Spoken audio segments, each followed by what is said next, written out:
Oh, it's such a clutch off-season pickup, Dave. I was worried we'd bring back the same team. I meant those blackout motorized shades. Blinds.com made it crazy affordable to replace our old blinds. Hard to install? No, it's easy. I installed these and then got some for my mom. She talked to a design consultant for free and scheduled a professional measure and install. Hall of Fame son. They're the #1 online retailer of custom window coverings in the world. Blinds.com is the GOAT.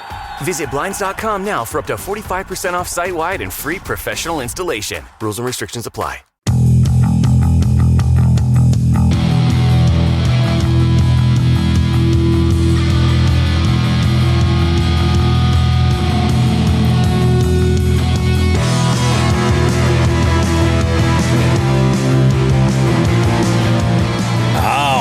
Guys, Bobby Roast Beef here, Jigs and friggin' Bigs. Man, what a week, what a year. It's a whole new year right now. 2026 is here, guys, and we have some stuff to talk about. We had an amazing show last week, and we're springing back from that. We have some really good stuff. I got a little surprise for Joe tonight, I think is going to be really great. We have a couple of things happening we have to kick off the year the right way. In Just the Tip, we have a little bit of a challenge for you. Make sure to listen to Just the Tip because we're going to submit a little bit of a challenge for you that will be a little bit of an investment into your own fishing portfolio, dare I say. On top of that, we have a bunch of phone calls. You guys lit up the hotline this week. A bunch of calls on live. Well, we have an amazing, I'm talking chef's kiss, pun intended, in the FTG segment. It's a really good one. Adam Blomeke reached out to us. You're going to absolutely love this. Guys, we got headlines. We got a whole week to review, and we got some end-of-the-year stuff that we got to talk about because it's a clean slate right now, and I'm here for it. Don't go too far, guys. We got more Jigs and Bigs goodness coming up right after this.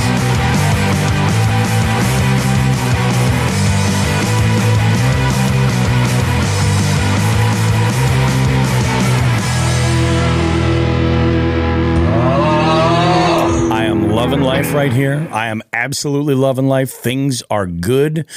We got a great show for you. Joe, how are you, dude? How's things? I'm awesome, dude. Good, I am man. So great. New Year's was good? Nothing crazy? Dude, I did a very good thing, Bobby. I did a very mature thing. Oh, okay. I worked New Year's Day so some of my younger guys could have it off and go out that night. That is awesome. That is nice. Yes. Yep. So, because we don't typically really do shit anyway. Yeah. But here's where it backfired, Bobby. Oh, good. Yeah. No good deed, right? Exactly. Yep. Okay. So I do this and I plan this, and like I've told you, my sister's been up from Michigan or been over from Michigan visiting. Oh, okay. The boys are with their dad on a trip, and our oldest he just works. But turns out that night, we all of a sudden had no kids. I know. And you're like, what a waste of an opportunity to go and be.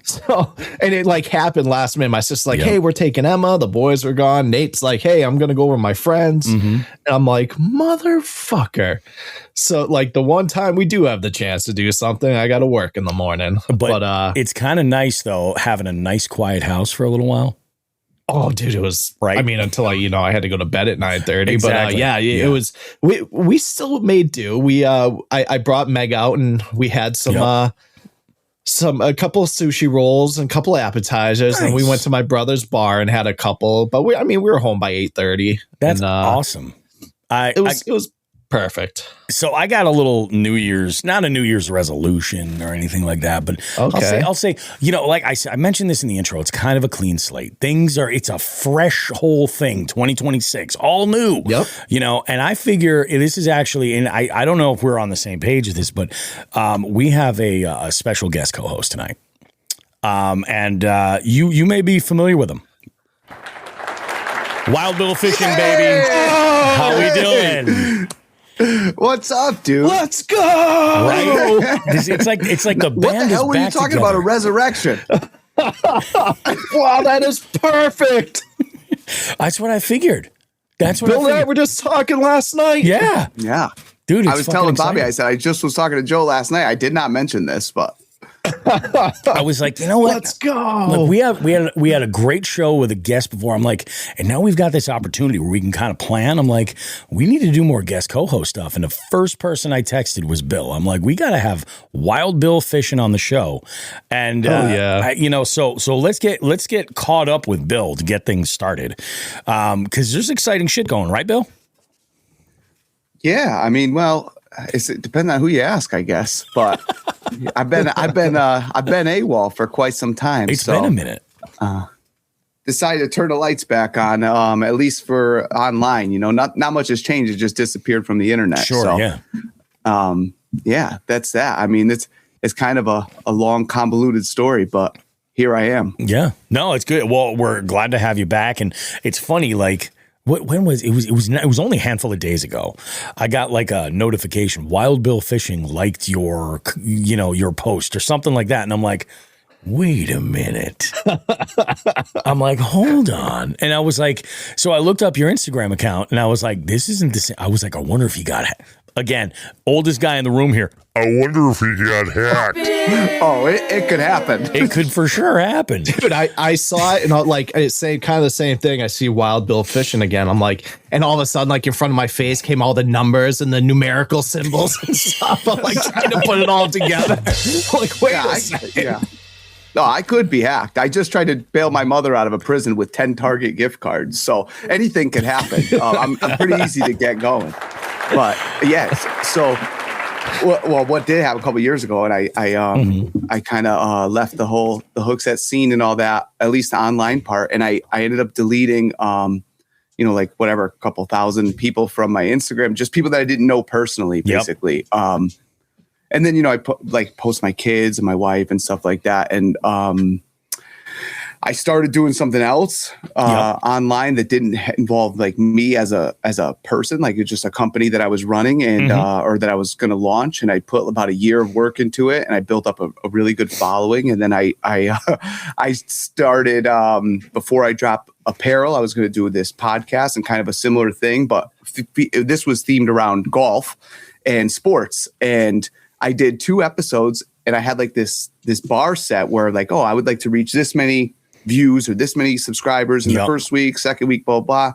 And then I started surpassing that pretty quick. And then I was going to record the 3rd episode and I was going to introduce Drew into it. And he was waiting, and I called him. I said, dude, I can't do this shit. This is so corny. Like it was working. Yep. And it was, and like if you look at Wild Bill Fishing, I have 27,000 followers that think they're following a golf account now because I just deleted the old everything. Bait and switch. I deleted 900 posts, and the old bait and switch. Yeah, they'll decrease rapidly. But it's whatever. I mean, it is what it is. I just was like, if I'm going to be online, why am I not? Doing what I do, like why if it feels like it's not authentic, then what the fuck am I doing? Then I called Drew, and I was like, let's just do it, because we both work midnights, and so many times I say, if we could start over knowing what we know now, and then I'm like, why are we just talking about it? Let's just do it. We're out there fishing anyway. Let's just go. Yeah, absolutely. Because that's the thing. Like you guys have been getting out there fishing. Like I've seen, pictures and videos and stuff of you guys on Drew's boat, and like, sending it. You've done a little bit of trout fishing too, so like you're still out there doing it. And I know the pro staff. There is no harsher group of people than the Hookset Hoodlum pro staff at all. Like they are savage, even to you guys. Yeah. In fact, actually, I think they're the most savage to you guys, to be perfectly honest. For sure. Because we've for sure. There's been a lot of conversation. So, like, is it something that you can jump into and talk about a little bit? Like, what does this mean for Hookset? So. Personally, I said I did it as far as the business side. When I left like 2 years ago almost now, or maybe more.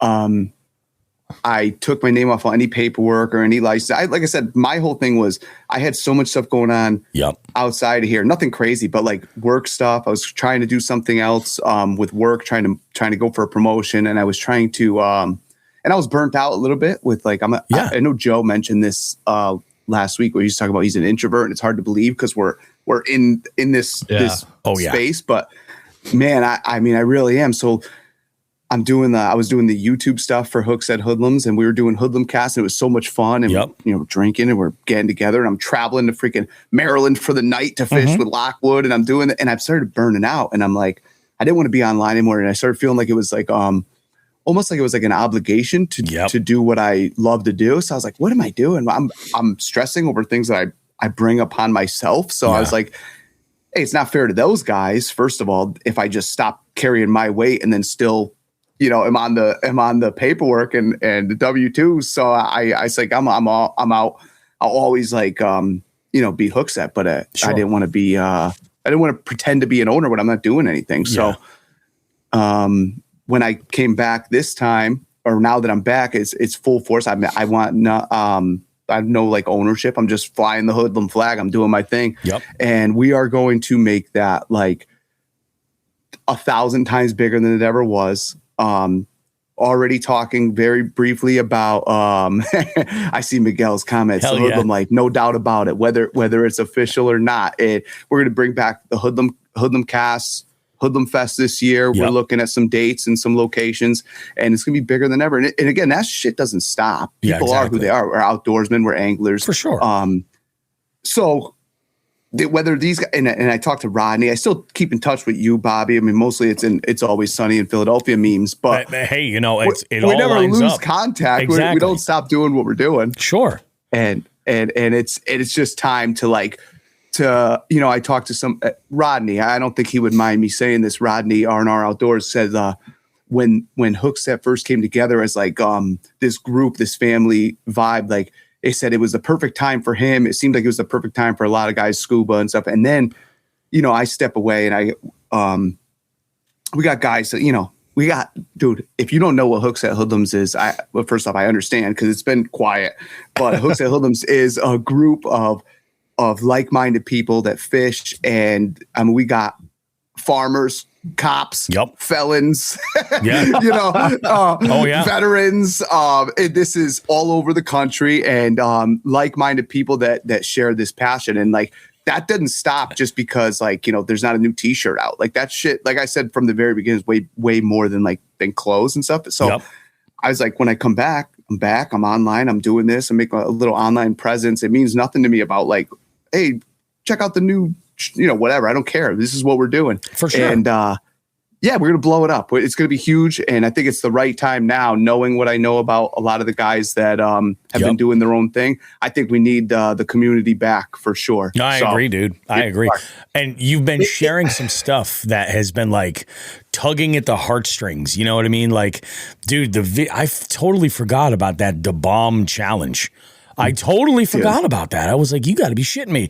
And that video popped up. I was like, oh, yeah, there was some. Because you're talking, this was a while ago. That was in late 2020, early 2021. Bro, those are 2021 days. Yeah. Oh, yeah. 100%. Yeah.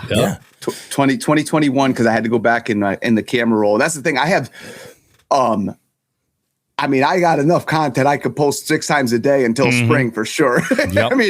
We have so much. Look at all the shit that we've done together. We've done so much fun stuff, and dude, yeah, the freaking the bomb challenge, that was unbelievable. Yeah, that was wild, man. So many freaking good times. The events at OGO were the best, like the best. No, that is. We did the dollar. We did the dollar challenge at Oxbow. That's time. Right. Yeah, dude. And then who won that? I don't remember who won it, but I believe Andrew ripped the dollar bill in half. I think Andrew did win it. And I think Andrew probably still has a Sean the Fisherman dollar bill with a penis drawn on it. Oh, that's right. I want to say that's how that went out. I'll post that. Yeah. Wild Bill Fishing. I'm going to post a lot of these old clips. And then if possible, I'm going to try to get Andrew arrested for ripping that money up. Fucking scrotes and boats.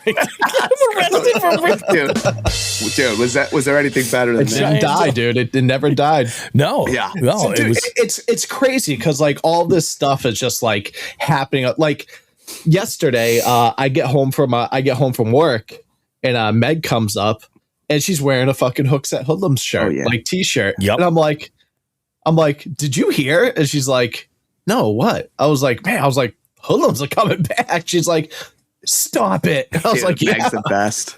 Meg's the best. So I was thinking just the other day about that dinner at Mohegan, how we died that whole night with Meg and Eric. Dude, and my face the hurt. wives and stuff. My Dude, face hurt. Yeah, we always had a good time. That I think will be absolutely magic. Like, I think just like, I'm just saying the three of us, like, and our significant others, like, in one play, I don't think the world's ready. Because I know, I mean, Meg and Holly have met, but they haven't really connect. What we need to see happen is a like that same Hookset Hoodlums fam energy and that Dark Horse, you know, the Expo energy from that team. Like, I have never seen two groups of people that are so on board. Yeah. Exactly. Like, it's the same vibe. So like when Zek and Josh had approached us and we got to know them, it was just like, it was familiar, right, Joe? Yeah. Like, it was like, okay, we get it. Imagine getting all like the Columbus crew and the Hookset Hoodlum crew together. My God, dude. It would be frightening. Like, could you imagine Oldfields with the Columbus guy, with everybody from Columbus, the Achigan guys, and like, that's what we got to make happen. Dude, we're Drew and I are out here. Like I said, I don't see these guys all the time, but Have an open seat, Eli.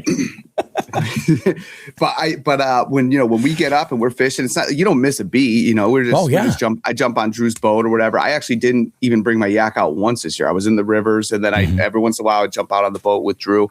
I know we talked about getting out a couple times. It just never connected. Yeah. But we're still out there. But definitely. I mean, like I said, we got to make this conscious decision. I posted that video of my PB the other day, and I'm like, dude, that in those who aren't in New England, like this, obviously you could ice fish and fish in the rivers, but it shuts down here. And this is like the most depressing part of our life. Like when you're just waiting for open water and 55 degree temps to start hooking up again. 100%. And like, I'm like, that's only about 6 weeks away from where I caught that fish. And I say six, and I mean 9, but I'm saying caught? 6. Was that the one that you caught or the one you lost? No. See, I'm losing my connection here, guys. Because I watched you lose a 9-pounder that day. That was brutal. Yeah, 10, maybe 11. Hey, this is Joe while we're fishing calling in an FTG about me because I just lost a fish. Like, these are brutal people you guys are listening to. There is that was one of the best moments in Jigs and Bigs history, was when I remember I think I was bringing Chloe for like an appointment or something like that, and I'm in the parking lot waiting for her, and I get one message on the hotline, and then I get another message like 15 seconds later, and you guys must have been on opposite sides of the truck, like making phone calls. Dude, we were on opposite sides of the river. It was amazing. I was like, this is fucking hilarious. Well, wait, because you guys were in kayaks then. You weren't in your boat, Joe, were you? I was in a kayak then, You guys were kayak. I remember Sean sticking up for me, believe it or not. He's like, how was that an FTG? He didn't do anything wrong. He lost a fish. He didn't get it. He didn't get the joke. There's like so much good about that. Yeah, like the whole, like, I think the cover artwork, didn't I make it like Wonder Years themed as you? There was one that was Wonder Years. I don't know if that was the one. The one. For sure. Yeah. Holy shit, dude.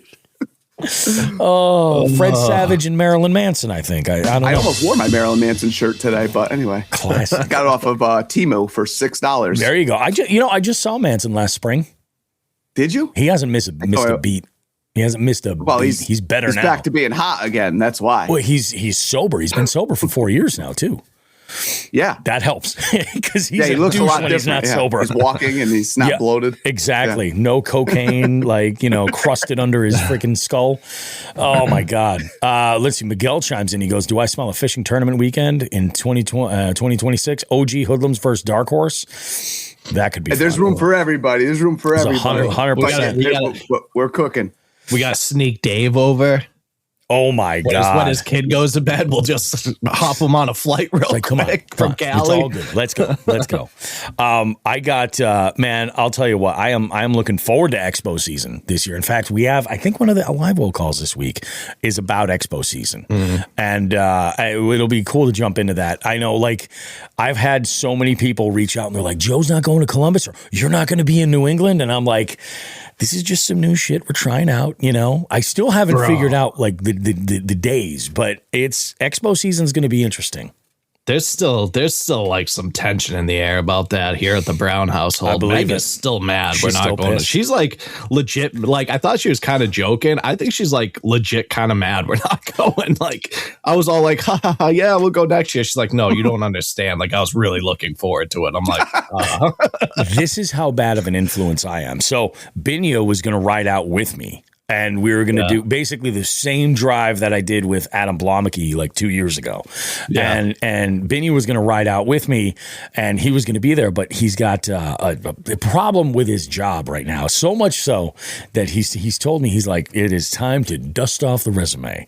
And I'm like, well, dude, so he's already backed out of all of it because he's screwed. He can't get the time off of the days that he needs in order to pull it off. Yeah. And that's a long show because of the Friday. You know what I mean? And then and then for the distance, if you're going to be there for the whole thing, you're not getting back until Monday sometime.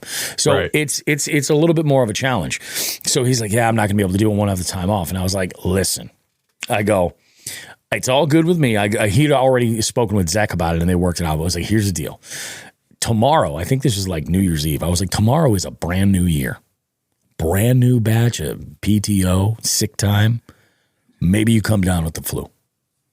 All I'm saying around. Is, I'm like, I have an open seat, but now it sounds like that open seat might be taken. Meg might be riding out to Columbus with me. Dude, she might be. That's what Eli wrote, Bobby and Meg. Dude, oh God, I'm gonna send you a video, Bill, after this. Dave sent us the video on the deck. That was that Saturday night? I think it was Saturday night. And we were all pretty crooked. We were toasted. I think like that was a wild night. We had gone. This is like night number 3, maybe number 2. We were at Oldfields. Yeah. We were all toasted pretty good. We decided to go out and have cigars on the patio, and Meg comes out to hang out, and good old Nick DeShane, the Canadian koala, just dropped some solid gold. It was hilarious. So fucking good, man. Yeah, because she was. I won't tell you what he said. I'll send you the video. But like she was wearing kind of like a cut off like crop top almost, and it was kind of cold out. But cold. Well, and then I'll send you the video later. You'll get it. And then immediately he was like, "Joe is gonna kill me." Did you? It was fucking. I loved it, dude. Like I was like, posting that everywhere. It's fucking. I don't even really want you to send it to me. I feel like I figured it out, and I feel guilty for even hearing the joke. No, Nick became Daddy Nick real quick. Yeah, definitely. Oh man. So you guys, I mean, obviously this has been a busy week for you, Bill, like changing things over at social media. But aside from that, have you done any fishy shit recently? I went about 2, not for the past couple weeks, about 2 weeks ago. I went to the Farmington. I'm trying to get on some trophy browns. I want a new PB because my goal is like a big. I want to get a replica made of a brown. A nice like trophy brown trout. So I'm like aiming for size, So, but I hooked up with a couple good ones, but nothing wall worthy yet. But yeah, I mean I'm out there. But not as much as I have been. But yeah. I have been toying around. I've been doing a lot of trout fishing this year, specifically with like bait finesse stuff. It has been so freaking fun, man. Super, super fun. And I have been toying around with the idea. I don't know. I gotta go take a look at the Swift. I haven't been out there since October. Well, it's so cold right now, man. That's the thing, man. Gosh. It is so stupid cold. It's like almost every weekend I'm like, is this the weekend? Do I want to go to the Cape this weekend? And I'm like, no. And now I've got all this snow and like chunks of ice on the cover of my boat, and I'm like, well, I saw that you just had that video out at the Cape, but yeah, this he's week, an animal. This guy in the bottom. I know that's insane. I would. Insane. 100%. He's like, hey, I'm heading down the Cape. You want to come? I'm like, I'm looking outside as the snow's blowing in my front yard. I'm like, we ice fishing? I got problems, man. It very well could be frozen now. I have no idea. It could be at least skim ice. But when I was out there, water temps were like 39, 38, something like that. They were a little bit higher than I was kind of surprised. I thought they were going to be a lot closer to freezing. I wasn't about to take a swim. I see Bogley in there. Yeah. Farmington. It's a big river, buddy. It's a big river. It's a big river. And there are a lot of folks it's like when I talk about the Swift and people get butthurt about it, like that river, it is so, its reputation is so large. I'm not, nobody's getting the juice. You know what I mean? It's just crazy. Yeah. I just picked up a random spot. The only time I've ever been to the Swift, I literally pulled up a map. I said, okay, this part looks good. There's a run here I literally just went public land to the Swift. And I mean, I got skunked, but there's some beautiful spots there. Dude, it's great. I'll take you out there on the boat. It is that little boat. That's one of the reasons why I love that boat so much. It's so nimble. In that little water, I can go pretty much anywhere. It's only the dams that stop me. That's it, pretty much. Bill and Zach don't know it yet, but I'm definitely dragging them up to the opening week on the St. Lawrence River with me. Yep. You're coming. Oh, you're talking about it yesterday, man. It's a bucket list spot for sure. I have never been. Last year when I went opening week, I caught the one that was just under 6, and then it was just like 5, 5, 4, 4, 5, 4. It was insane. Now I should say I'm in, but I don't want you to drive the boat though. You make me nervous. Oh my god! Here we go. I almost killed Jerry. I mean, I've told the story on the show. I almost killed Jeremiah and Bogley watched it happen from like a distance because we hit one of those. Dude, we hit one of those wakes from the tour boats. Whole boat to include the prop out of the water. We hit so hard it knocked my kid's hat right off his head and his dark horse tackle hat right off his. It made him spit out the minnow head. That's right. That's right. That was at the open house. I think that was at the open house. Something we did there. Fuck, he did on the ice. He did on the ice. Oh, was it on the ice? Too. Oh yeah, my God. Yep. So yeah, that's on the. I have the video on Hookset on the YouTube actually where he bites the. Bogley, that was the craziest thing. I was 911 ready. No joke. I just so happened to be bombing by him when it happened. Yeah. Oh yeah. By the way, speaking of that time we were ice fishing, I don't remember if it was you, Joe, or somebody that were like, here comes Bogley on the ice wearing a life jacket. That's right. That was after the 100th epispisode, wasn't it? Yeah, I think it was. Showed up. Yeah, because like Scuba came out with his fucking Timbs. Right. He busted his ass. I see. Didn't he fall and like smash 26 Timberland flying through the sky? And that's a big fall. He's a tall dude. Oh yeah, that hurts. Yeah. Dude, that was out Nelson's family. Yeah, that's what. Yeah, Nelson's crew cooking up and yep. That was a blast. Yeah, I realized something. I talked a big game about getting out and ice fishing. I realized I'm not buying any ice fishing gear. I am buying a sled though, because I am ready to roll with the kitchen equipment. Bringing that, I'll handle that. That's I'm like perfect, Bobby. That's all you need to bring, dude. When that's exactly it. That's it, man. And I got some fucking recipes, dudes. I made something for breakfast today with the very last bit of that ham that I made for Christmas. Right, I made Cubano hash. Okay. Out of this world, like a Cuban sandwich, but in hash form. And it sounds delicious. It was so good, man. My daughter was like, "This is the best thing you've ever cooked." And I made this. Really? I made like this mustard like dressing with it to like put on top because it's like I was basically trying to create a Cuban sandwich because we had this roast pork, and I'm like, and I got this ham. I'm like, well, let's go ahead and make this. And I was like, do I do it Tampa style and throw some pepperoni in there? And I'm like, that could be a whole other thing. We'll wait until we get topless Timmy Jakes. Anyway, though. What's that? I said, you're a chef anyway, though. You throw down in the kitchen. He does. Dude. I didn't get this build, not practicing. You know what I mean? Oh my God. Is that the Moroccan hash? Yeah. No, well, maybe the Moroccan hash inspired that. That might be it, Jay. Man, it was some good shit. How about you, Joe? Any fishy shit? You dabble with some tackle? Not too much fishy shit. Got the kids. I did get my hands on a new reel though, Bobby. Oh, which one? I got a Bates. You got a Bates. I'm interested. I got it for a good deal though. It for a good deal. Like we talked about it. I got my hands on them down in iCast, and I was like, I need to get one of these. And a buddy of mine that I met on Whatnot. Who's also I'm gonna get him to come on the show. He's the man. He's a good dude. He had one and it came in lefty. And he's like, dude, he's like, are you a lefty by chance? I was like, I am. He's like, I have this reel. I was like, what kind? He's like, I got a Bates. I was like, I'll take it. Just got. He's like, I didn't even tell you how much. I was like, I don't care. Like, Yeah. I'll take it. So yeah, so he shipped that up to me. So it should be here hopefully next day or two. Now, I've been hearing about Bates for quite a while, and everything that I've heard has been like they are, assembled in America. Like it's a really, really cool setup, and there's been a lot of buzz about them. Yep.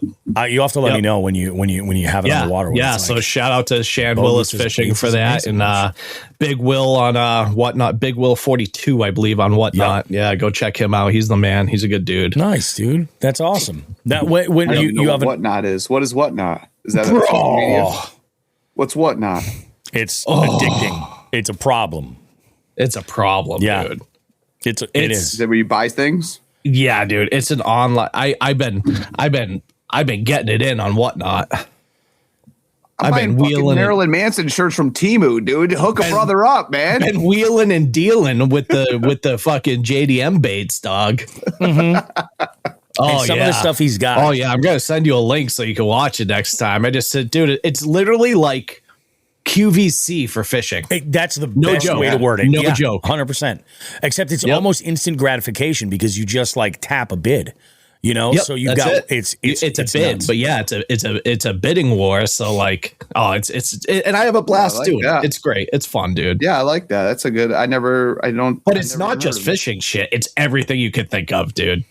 Everything you could think of. My brother-in-law, I found out on Christmas Eve he's been going to the Storage War auctions, winning those, and then selling all the shit and whatnot. Oh no, I did that for a little while. I want to do that so bad just because I watched the show. That's brilliant. That's what happened to me. I started screaming, "Yep!" It sounds like Tourette's. They all carry cash. Just saying. Everybody that goes there, you have to carry cash. That's kind of why I stopped doing it. Yeah, started showing up with $3,000 in cash. You're a vulnerable target. Oh, yeah, Eli was in my last show. I said some shit to him. Yeah, he says, speaking of Whatnot, I was bidding up some baits, and you get some more money, Joe. I ended up with 2 baits because I was not paying attention. He was like, oh, shit. And that's what I'm afraid of, man. Because, like, I'll be hitting the fish whistle. I wonder why Eli paid so much for these. Yeah. Holy shit. Thanks, buddy. He's outbidding himself. He's like, no, this is real good.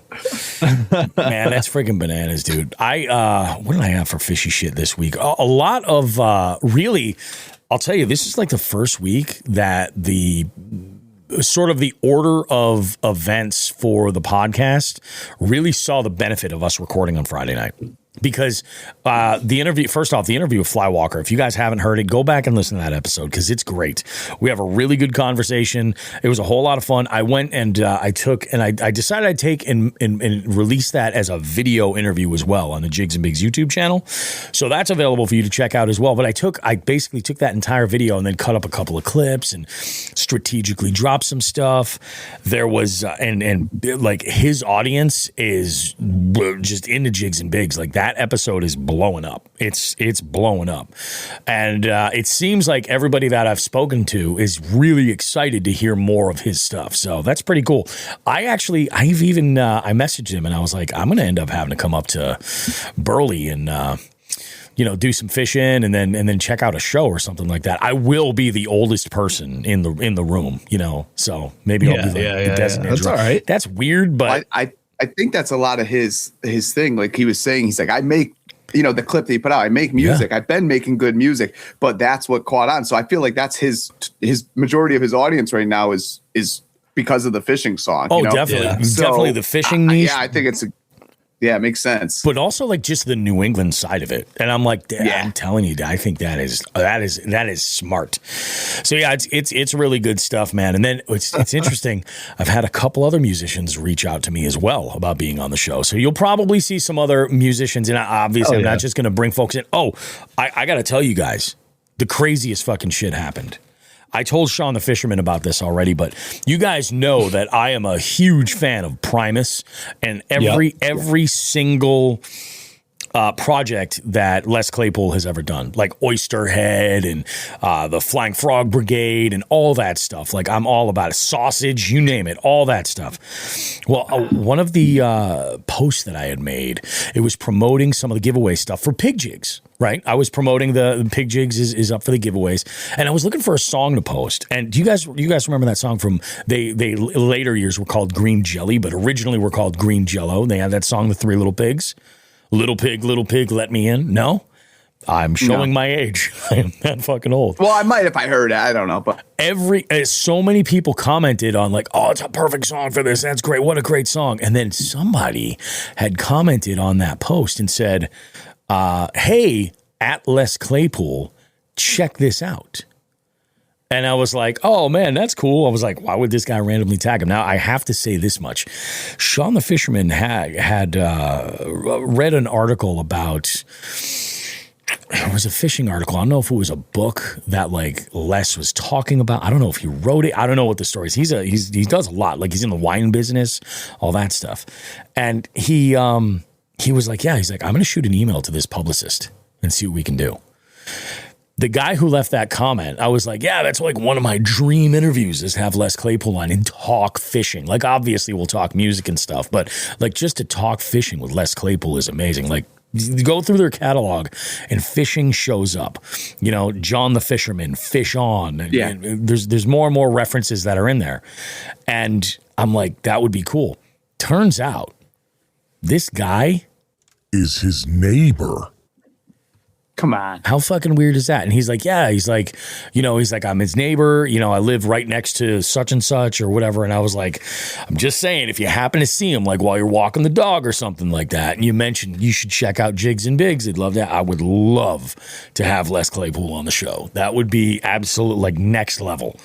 So putting it in the ether. Might be a relief for a guy like that to come out and just talk fishing. That's too. what I'm thinking. I mean? That's exactly what I'm thinking. You know, and there's so many people. Like, I remember hearing an episode of Tackle Talk where, what was it? Andrew had Billy Strings on, and then he had like, And when it comes to like the country guys, especially like that, it doesn't surprise you. You know what I mean? Sure. But like fishing's universal. Like all types of folks are into it. So I'm here for it. I'm like, yeah, let's bring some of that stuff. Like I love seeing Prof out there with these guys. Prof, the rapper there. Oh yeah, Prof is another one, and I think that came up in the conversation with Flywalker after the interview.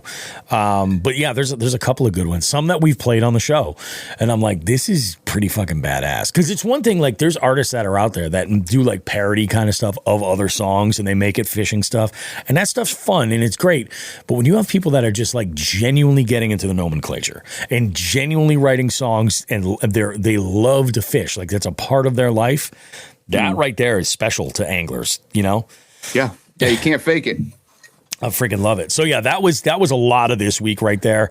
I have a little bit of a problem, and maybe you guys can actually help me out. I'm looking for, and when I say you guys, I mean the entire Jigs and Bigs audience. I'm in need of a little piece of equipment, because when I was putting the cover on my boat, when I had, so for those that don't know, the Lund consoles are now flat. I think starting in 2024, they made them flat on the top. So installing your electronics is nice and easy. There's an aluminum plate right underneath the console. You just get a couple metal tapping screws, bang, bang, pop your mounts in so that you can do everything. And that's what I was talking with Matt over at Hank's Marine. And he was like, yeah, he's like, just take your electronics, the bracket, and just zip a couple of metal tapping screws in there, self-tappers, and you'll be good to go. So I happen to have everything. I did that. It was great. Now, when I take the electronics off to go put the cover on, that mount sits under my steering wheel. Like my steering wheel comes up to like here, and that mount is like just under it. I'm like, this isn't going to be a problem. Rip the fucker right off the goddamn fucking dash. Ripped it right off. Like just because I was pulling the cover over tight, and it just came flying right off. So I'm like, I think what I'm going to do is I'm looking for some kind of a bracket, like with a mounting plate that I can install permanently on the dash and then like lock it on and take it off that way. Because as it stands right now, like if I were to go and fish right now, I'd have to like go and just apply a couple more screws in there to sit it in place and then take it back off again. And I'm like, it's not going to fly. You don't need any of that, Bobby. Just grab a couple of the Velcro command strips, dude. You'll be fine. Dude, so just stick it on there. I did that initially because I wasn't sure where I wanted to place it and I wanted to move it around. They last for a while. I was a little like I pushed it. And then there was one day I got back into the driveway and my 7-inch screen was dangling from fucking wires off the dash. I'm like, I put everything in my house up in my house with those fucking things. Strips. I can't believe the kids haven't died yet from something falling on their head. It's crazy. I did. I was like, yeah, we'll try this in this position. We'll see. And I found the spot where I wanted it to be. I was like, we'll take that off. It'll be fine. And I'm like, God damn it. And I thought the windshield was going to be enough to like guard it. And I was like, I think what happened was it got enough moisture from rain and whatnot that it kind of like degraded the adhesive. I'm sure if it's in a dry environment, those things are pretty much permanent, for the most part. You're not tapping into all your resources here. You are forgetting about maybe the most handy man we know, Mr. Delirious Angler. I considered that. Yes, absolutely. You're the guy probably right. has something to solve this. He's probably listening right now going, why are you not calling me? Well, and this just happened a couple weeks ago. So I was like, I'm curious because some people were like, oh, you should get like one of those like what are the ball mounts there, the ram mounts. And they're like, oh yeah, just pop one of those on there and then you can take it off and whatever. But I got to be able to lay it down flat. So last thing I want to do is fuck something up. But I don't know. We'll figure that out. Eli says something about what was that? How the shelf that fell? Dude, which shelf? There's so many things that fall down in my house. You know what? I think he's talking about with the thing that fucked up your thumb. Now, Bill, did you hear about this? Oh God! Oh yeah. Well, I know. No. I didn't hear the story. Oh my God, this is crazy. Like I felt so bad for Joe this year. He couldn't fish for like. What was it? Well, I saw the claw. Oh, dude, this is a good one. So this Meg's delivering me whiskey and ice in a separate glass right now, guys. I'm a feminist, so I She's actually a real hate one. that. Oh, of course you do. Yeah, I hate that she has to do that for you. She under duress. Now go make me a sandwich. Babe, are you kidding me? She's like, dude, I'm story. going to Columbus. I'm going to Columbus. She's texting you right now, being like, "I'll take that seat." Dude. So Bill, real quick. So you know the pedestals, right? That like your seat goes on like the front of the bass boats. Yeah. So I had them the pedestals like up on a top, like a shitty plastic fucking Walmart shelf up on the 6-foot one in my garage. Together by command strips. I was putting something on the bottom shelf, and like as I was getting up, I like bumped it or something. I was like kind of down on all fours. I like bumped it, and dude, the fucking pedestal comes all the way down from 6 feet right onto my thumb, dude. Smashed his hand. Oh my God. Smashed it. Yeah. So I had to go have surgery and shit. Oh, well, I remember. Yeah, I saw the hand. I knew you had surgery. I did not know how it happened. So that's it. Fishing injury. Oh, well, kind of. It's a full contact sport. It's good now. She's good. It's amazing. The marvels of modern science. So, I mean, for me, that's about as fishy as my week got. It was fun, so we've been, working on that. I've really been in the mode of trying to get everything together for the 300th episode, which is going to be absolutely bananas. I do want to throw a little call to action out to all the listeners right now, and I'm going to jump on social media on Facebook and on Instagram as well. And I'm going to email everybody who's bought tickets. If you have bought tickets already, give me a heads up. Are you going to be in town the Friday before? Are you, regardless of like lodging situation or anything, but if you're going to be in town, we have enough people that makes it worth doing. I will use my connections to make sure that we have a spot to have that early hang on Friday. Otherwise, if we don't, what I'll do is I'll just make Fishy Trivia an online event, and it is quite possible I'll be able to make it an online event simultaneously, so everybody will be able to play.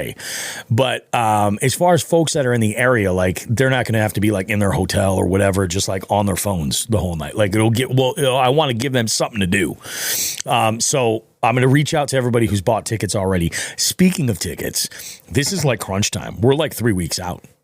3 weeks from tomorrow. Isn't that nuts? 3 weeks from tomorrow, it is the 300th party. And I want to go through, because I've been putting posts up here and there, kind of like teasing some of the, what do you call it? The prize sponsors and everything. But so far we have a handful of really good ones. We've got Achigan. We've got Armory Jerky, which is a local jerky company that makes really, really fantastic stuff. I've been lucky enough to have a handful of bags of Armory Jerky come across my way, and it's Armory Jerky is the shit, dude. It really is. Fish or Die, we got some great prizes from Fish or Die. We got Pig Jigs, HH Customs. We got a specialty prize from Biohazard Bass and some wooden baits and a Jigs and Bigs limited engraved cutting board, which is kind of amazing. It's kind of amazing. Klondike Custom Creations is got a couple of plugs and some wire baits. I swear by Klondike Custom Creations wire baits, spinner baits, buzz baits, high quality stuff put together with like real craftsmanship behind them. And Klondike, Matt's going to be there. He's going to have a table. So if you like the Klondike Custom Creations stuff, come and check it out. I think we're going to have a table too there for Armory Jerky. So if you don't win the prize, but you're like, this stuff sounds great, pick up a bag or two. They'll be there. We've got Matt from Boston Anglers. He's got a handful of different prizes, like some of the craws, various sizes, like a sampler pack kind of thing going.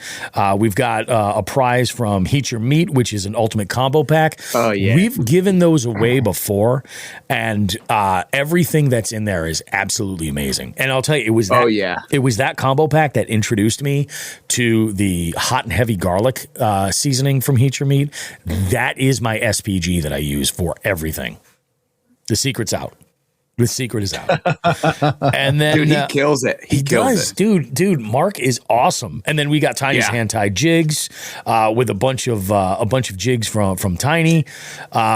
Man, it'll just be interesting. Plus, there's the door prizes. So that's the incentive to come to the actual party, because as far as door prizes, we've got some glasswork, some custom artistic glasswork from Cheryl Bentley. We've got a couple of trips out with both myself and Joe on our respective boats. And that could be a lot of fun. Like, we're going to have fun with that regardless. And then we've got, what is the other one that we've got? There's we have a little bit of a bundle, and we're also pulling the winner of the certified stud contest. Like, going to figure out who the winner is of that. So there's a lot going on. There's a good reason to come on out and make your way there. Joe, I did put in that order for our fresh duds for the show. Hell yeah, which is good. Well, it's mainly headwear, mainly that's okay. Headwear. And but I'm so. Fingers crossed everything shows up. I wanted so badly for that show to rock the North Face fleece vest embroidered with Jigs and Bigs logo. It's only available in medium, and I have lost so much weight so far, but I am not there, my friend. Dude, it'll be fine. I am not there. I want to be able to put my hands down to like control the board. You know what I mean? A medium would be like a sports bra on me, dude. Yeah, that's what I'm saying. Like, I'm not about to fuck around with that. But I'm like, all right, this is pretty cool. I'm like, lock in these titties, That's what I'm saying, man. That's what I'm saying. So yeah, I've got. So if you're coming to the show, and just let me know that you're actually going to be there, and if you're planning on being there for Friday, I just want to get a heads up of like who is actually planning on being there. From the sounds of it, it sounds like Binya and Janelle, both of them are going to be there. Janelle is working security. She's my personal security detail. Because I want one of those, right? Well, I figure you can handle yourself, Joe. I mean, myself, I'm like. He's a lover, not a fighter. Even Conor McGregor has fucking his own security, true. man. That's true. Well, let's see what Delirious is up to. He loves cracking heads. Dude, I was just talking to him yesterday. I'm gonna get him. I love that motherfucker. I love that motherfucker. Hey, by the way, well, I know a couple guys. We'll talk to them. I'll try to get a care package together too. That we'll put something up there too for sure. It's gonna be a fucking great time, man. And absolutely, that's exactly what we're trying. The beauty is like if folks can't make it out, you can live stream stream it on YouTube. And I don't know if there's a little bit of confusion in here. I don't know if I was really clear enough with this, but the tickets are for the giveaways. Like, you could stream this if you want. Like, just go to the YouTube channel and watch it. But it's the giveaways. The tickets are what gets you entered for the giveaway, because that gives me the list when we start spinning that wheel. And we're going to try to give everybody more opportunity. So once you win, your name comes out. It'll be cool. Okay, that's good. It'll be cool this way. Because remember at the 200th episode, Joe, I had a couple of regular trivia fans that were like, "Dude, we'll go." Yeah, they fish on occasion. Or they did. I don't think they're together anymore. I haven't seen them together in well over a year. It happens. It happens. But they won. Like, dude, they won. They had Joe, the bearded angler, Joe Montefaro. Was at that show. They won some beautiful swim bait. I don't know if it was from eBay or who it was from. This was like, it was a giant swim bait. And they're like, this is not our thing. And he was like, I'll give you $50 for it. It was like a $300 swim bait, dude. And I'm like, holy shit. Made the deal that night. They were delighted. He was like, fucking hey. He was stoked. That was good. John says, I'm going to throw a pack of like JDM shit together too, Bobby. Just make sure you remind me, because I'm an idiot. I'll forget. I will. And then there's some other talk that we've got some other prizes too that might be a little bit of a surprise. So I'm gonna basically get the word out that, like, by a specific time that day, I need to know. Otherwise, it's just gonna be a door prize. So if somebody shows up with something and they're like, "Oh yeah, we're gonna do this," because there has been talk that there's other people that are like, "I want to do something for the show." But I'm like, they're not necessarily like in business, and they, where I can send them, like, they don't have inventory or whatever, or they're making something, like crafting something, which I'm like, man, if you're bringing it there, we want to make sure that it gets right into that winner's hands right away. Versus the online stuff. So it'll be good. Yeah. And the way I will let everybody know, we don't have any of the prizes except for the door prizes in the location. We're taking that winner's information. So when you buy a ticket, there's a short form that includes your shipping information. So if you win something, we already know where to send it out to. So that next morning, I can put together an email of all the winners, where those prizes are going, and everything will be it'll go swimmingly. Beautiful. Do we have a headline, Joe, this week? You guys want to talk about headline? I think we should. Why don't we jump actually, in? Before we do a headline, I got a couple questions. Okay. I got a couple questions for Wild Bill. Shoot. So, with the resurrection of the Hookset Hoodlums, they were always around, obviously. Mm-hmm. Is there the plan to have new merch and apparel drop? So I have nothing to do with that right now. However, part of the conversation I had with Drew maybe about 2 months ago when he was talking about, let me rewind a little bit. What sparked this initial conversation about me coming back was I was talking to Drew one night and I was like, you've been talking to Ken, blah, blah, blah. I said, yeah, we were just at, they were both invited to a wedding that I wasn't invited to. Go figure. Anyway, they're sitting together. And they're talking about the trademark needed to be renewed for Hookset Hoodlums. And they had a conversation about, are we going to do this? Are we going to renew this and pay for licensing and all this stuff? And they ended up doing it. But I couldn't get that conversation out of my head for a couple of days. I was thinking like, it actually made me like almost physically ill. Like it hurt my stomach thinking about that just going away. Yeah, somebody scooping it up or maybe nothing ever again. And I'm like, damn. Like I said, it's constantly in my thoughts. So Drew and I started talking. I was like, listen, we got all that old stuff on the site. Yep. Still like all that good stuff. They dropped the prices on a bunch of stuff at Hookset Hoodlums. But like going forward, I think you guys should do blah, blah, blah, and this and that. And we put together some really cool shit. And I think him and Ken had talked about it. And the other day when this was all official, I did ask them, because again, I don't have any ownership or anything like that. And I'm just flying the Hoodlum flag. And Drew was like, 100% Ken's all in. We're going to revamp a lot of the merch, all new shit coming. Yeah, Nice. 100%. Nice. So yes, We're going to slow roll, but absolutely new stuff coming. that was That's a long. fucking That was a awesome. long yes. Yeah, dude. I'm all hopped up on Gotta Mountain set it Dew. up. You got to set I'm it all up, hooked man. up on Mountain Dew, Chip. I love it, man. But yeah, so very short answer. Yes. No, that's great. I think that is awesome, and I love like because I will cross paths with people in the social media world, and I'll see a post where I'll see like one of the old design hats or like a T-shirt or something like that. Yeah. And just like you're fucking. This cool. is like my shit's getting grungy, man. I know. Yeah. Oh, who you telling? Yeah. Although Well, look at this, dude. Ready? Oh, yeah. wow, I got that's OGO hats. classic. I got OGO shirts. I got the fireman shirt. I got it You all. can barely read it anymore. I got the Jigs and Bigs, the Fisher shirt, the athletic shirt that says it down the sleeve. Oh, yeah. You know, that Oh, rock and roll shirt. Yep. that's limited I edition. got the man. classic. I got it all, dude. Man, Hell that is yeah. freaking beautiful, dude. That is freaking beautiful. We got All right. You ready to do this? Let's do it. All right, here we go. Here's headlines.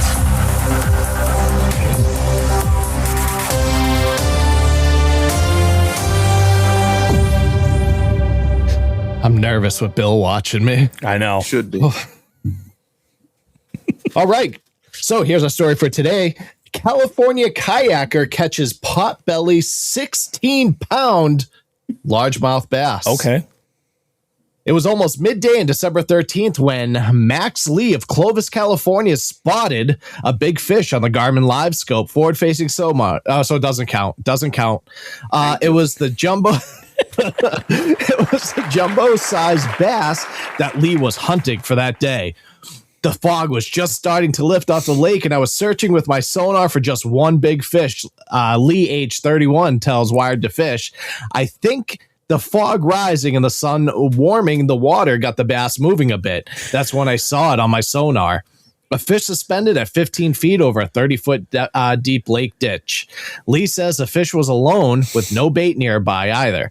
He made a long, accurate cast to the sonar blip with a homemade 6-inch minnow-shaped plastic lure fitted to a 3/16-ounce jig head. His Shimano spinning reel was spooled with 22-pound test braided line and 15-pound. That's a heavy-ass It's leader. heavy fucking shit. I'm fishing Massachusetts, so This is true. But I watched the lure sink to the fish, and when it was about 8 feet from it, I slowed the lure's drop speed, said the pool maintenance technician. As soon as it took the lure, I loaded the rod, just tightening my line to hook it. Lee said the heavy fish fought mostly deep, boiling the surface just once and never jumped. He believes the cool 50-degree water diminished the bass's battle, bringing the fish to his kayak in less than 1 minute. He used no net, but grabbed the bass to land it.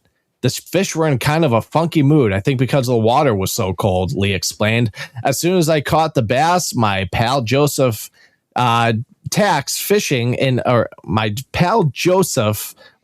another kayak, come over, and he took some photos of me and the bass as I unhooked and released it. Let me show you a picture of this bass. I can only imagine 16 fucking pounds. Yeah. Potbelly fucking largemouth. Where is it? Here it is. I can only imagine how big that fucking fish could be. There we go. Oh, wow.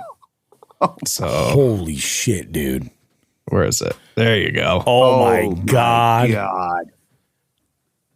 Yeah. Dude.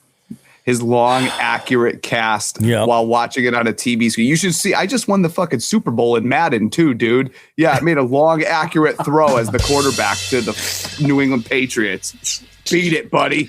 All right, Bill. So when you come out on the boat, when you come out on the Icon, you're not allowed to come to the deck and look at the fucking live scope. I want to look, but I don't want to say I made a great cast. I knew no bait was around it because I watched it. I watched the TV show. Keeping up with the 16-pound bass. I should reach out to Lee. I should reach out to him because I would love to pick his brain about seeing on screen? Like, what were you thinking? Like, because that's the thing. If I see a fish like that, it's just kind of roving with no bait nearby. I'm like, is this going to eat? I would have having used live scope for the last few years now. I would have saw that a 16-pound fish. I would have looked and been like, oh, that's a catfish, a catfish or a fucking drum or a fucking, I would have been like, that's that. I would have probably kept going and been like, well, that's not a bass. Yeah. I don't want to hook up with that channel cat. Well, that's what I was saying. You can't differentiate, right? Can you differentiate? So you can with some things. So it's actually kind of crazy. With bass, they show up. They almost look like a star, where it's like a blip, and then the 2 points on the top and bottom. But a lot of those bass, panfish, or whatever come up like that. When I was down south, with the gar, you get the big ass gar. You could actually, dude. It looked. You could see their tails, their fucking snout swimming. It was crazy. They come up way more defined than a bass does. Wow, a bass is just a blip, whereas those big ass gar and stuff like that, you can actually see their actual features. Carp, yeah. That's what I would think. I would think I guess in California you can't put it past being a bass, but over here I'd be thinking the same thing: catfish or carp or something. Yep. That's freaking nuts, if I was on the Connecticut River, I'd been like, oh wow, that's probably a fucking sturgeon or something. Oh yeah. Yeah. It's freaking bananas, man. That's a big fish. That's a giant. That'd break that bogus Massachusetts record. Pretty damn good. I just saw that pop up again today. Dude, oh my God. It's crazy. Everywhere. It's everywhere. Bass show more as an oval shape. And I think, does angle have something to do with that as well? Is it a little bit more clear if you're at a specific angle? Oh, of course. Yeah, of course. Well, except for the bass. The bass, I think you've seen mine, Bobby. It's the bass always come up with that. Every once in a while with the bass, if you hit them head on, I've noticed you'll see the tail a little bit, but that's it. You'll know if they're head on to me, I'll every once in a while I'll notice the tail. 'Cause it'll kick out from the side. Yeah, exactly. I can see that. Exactly. Right. But other than that, even when they're perpendicular with me, big word right there for me. That's even when they're perpendicular with me, they just come up as that star. It's like that circle, and it on top and bottom just looks like that. So no shit. Yeah, star is probably the best way to describe it. That's fucking wild, man. Yep. Dude, that is awesome. Why don't we do this? Why don't we take a short break? We'll come back over. This week we got a really good Just a Tip, and it's 2026. So we're challenging you guys a little bit. We're pushing things a little bit. And I'm interested. This is great because we've got Bill here. I'd like to get his feedback with this too. And then we've got an FTG that I think is just... It's so good. I do need to make a post on Instagram and on Facebook this week, and I'll be posting that so you guys will have a reference point by the time you listen to the show. So you'll be able to go and check this out and know what the hell we're talking about. But we're going to take a short break. We will be back with more Jigs and Bigs goodness right after this. Welcome to our ugly home. Reddit is back for a historically hideous season. It's our 100th ugly house. This place is mayhem. That is impressive. And if these walls could talk, do you cry a lot? I do. They'd have a lot to say. What in God's name is this pit? Don't get too close. No, if you see the show, I'm a scaredy cat. Ugliest House in America season premiere Wednesday at 8 on HGTV. And perhaps play a little game called Just a Tip, just for a second, just to see how it feels. Or ouch, ouch, you're on my ear. Okay.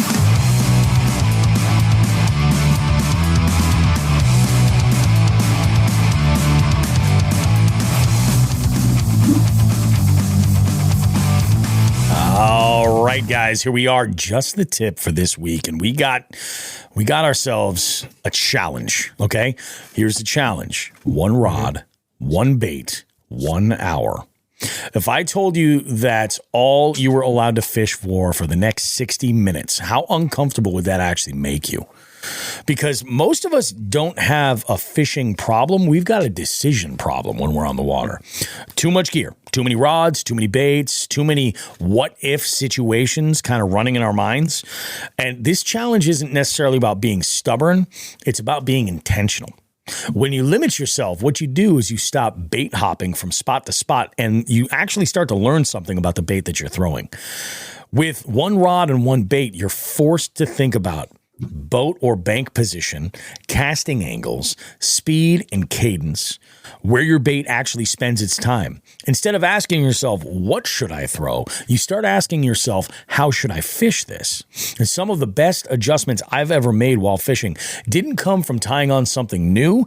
They came from committing to one bait long enough to understand what it was actually doing. And honestly, some of my biggest fish came after I wanted to give up and make a switch, but I stuck with it. Tournament guys do this all the time, whether they actually realize it or not. They commit really because they have to. It gets down to that money on the line thing. But fun fishermen and folks that are out there just a little bit more casually, they don't, because we're not in a situation where it really matters. We can kind of mix it up and change the toys that we're playing with. So here's this week's actual tip. Next time you're out on the water, and for some of us up north, you might not be out there for quite some time. You know, you might have a couple of months to think about this. But next time you're on the water, pick a rod and one bait that you trust. Give it an hour. No switching, no panic changes. If you don't catch fish, that's fine. You'll still be learning something about that bait. And if you do catch fish, then you just prove that commitment beats chaos. One rod, one bait, 1 hour. You'll become a better angler, even if it drives you a little bit nuts. And here's what I'm thinking. When you're out on the boat, you're doing, whatever, or you're on the bank, maybe I thought about this. Maybe for like boat and kayak guys that go and they have all their gear. Maybe that temptation is a little bit too much. And they're like, I'm not going to empty my rig just to go and do this. Then don't. Take one rod with one bait. Maybe bring a couple of that same bait, and if you break it off, but go bank fishing. Bank fish for 60 minutes, Really kind of put yourself into it. And I thought about this because of our Just the Tip last week about confidence baits. Like there are people who are going to automatically go to one of their confidence baits, and they're just going to be like, oh, we'll start here. You might learn something else about that confidence bait. You might actually get a little bit more confident in its abilities. And I do this all the time. Lots of times when I'm bank fishing, like I'll just grab a rod and I only have a little bit of time. I'll be like, I'm just going to take this jig and I'm going to make it work. And that's it. And if I catch them, great. If I don't, then I don't. It's with bank fishing, that's one thing. But yeah, even if you're on your boat, just dedicate 60 minutes. And maybe there's a spot you're learning something, go ahead and do it. So my question for both of you guys, what would you pick to go and do this for the first time? Go ahead, Bill. I have a feeling I know what Joe's might be. Mine's too easy. I actually have the opposite. I'll put 5 setups.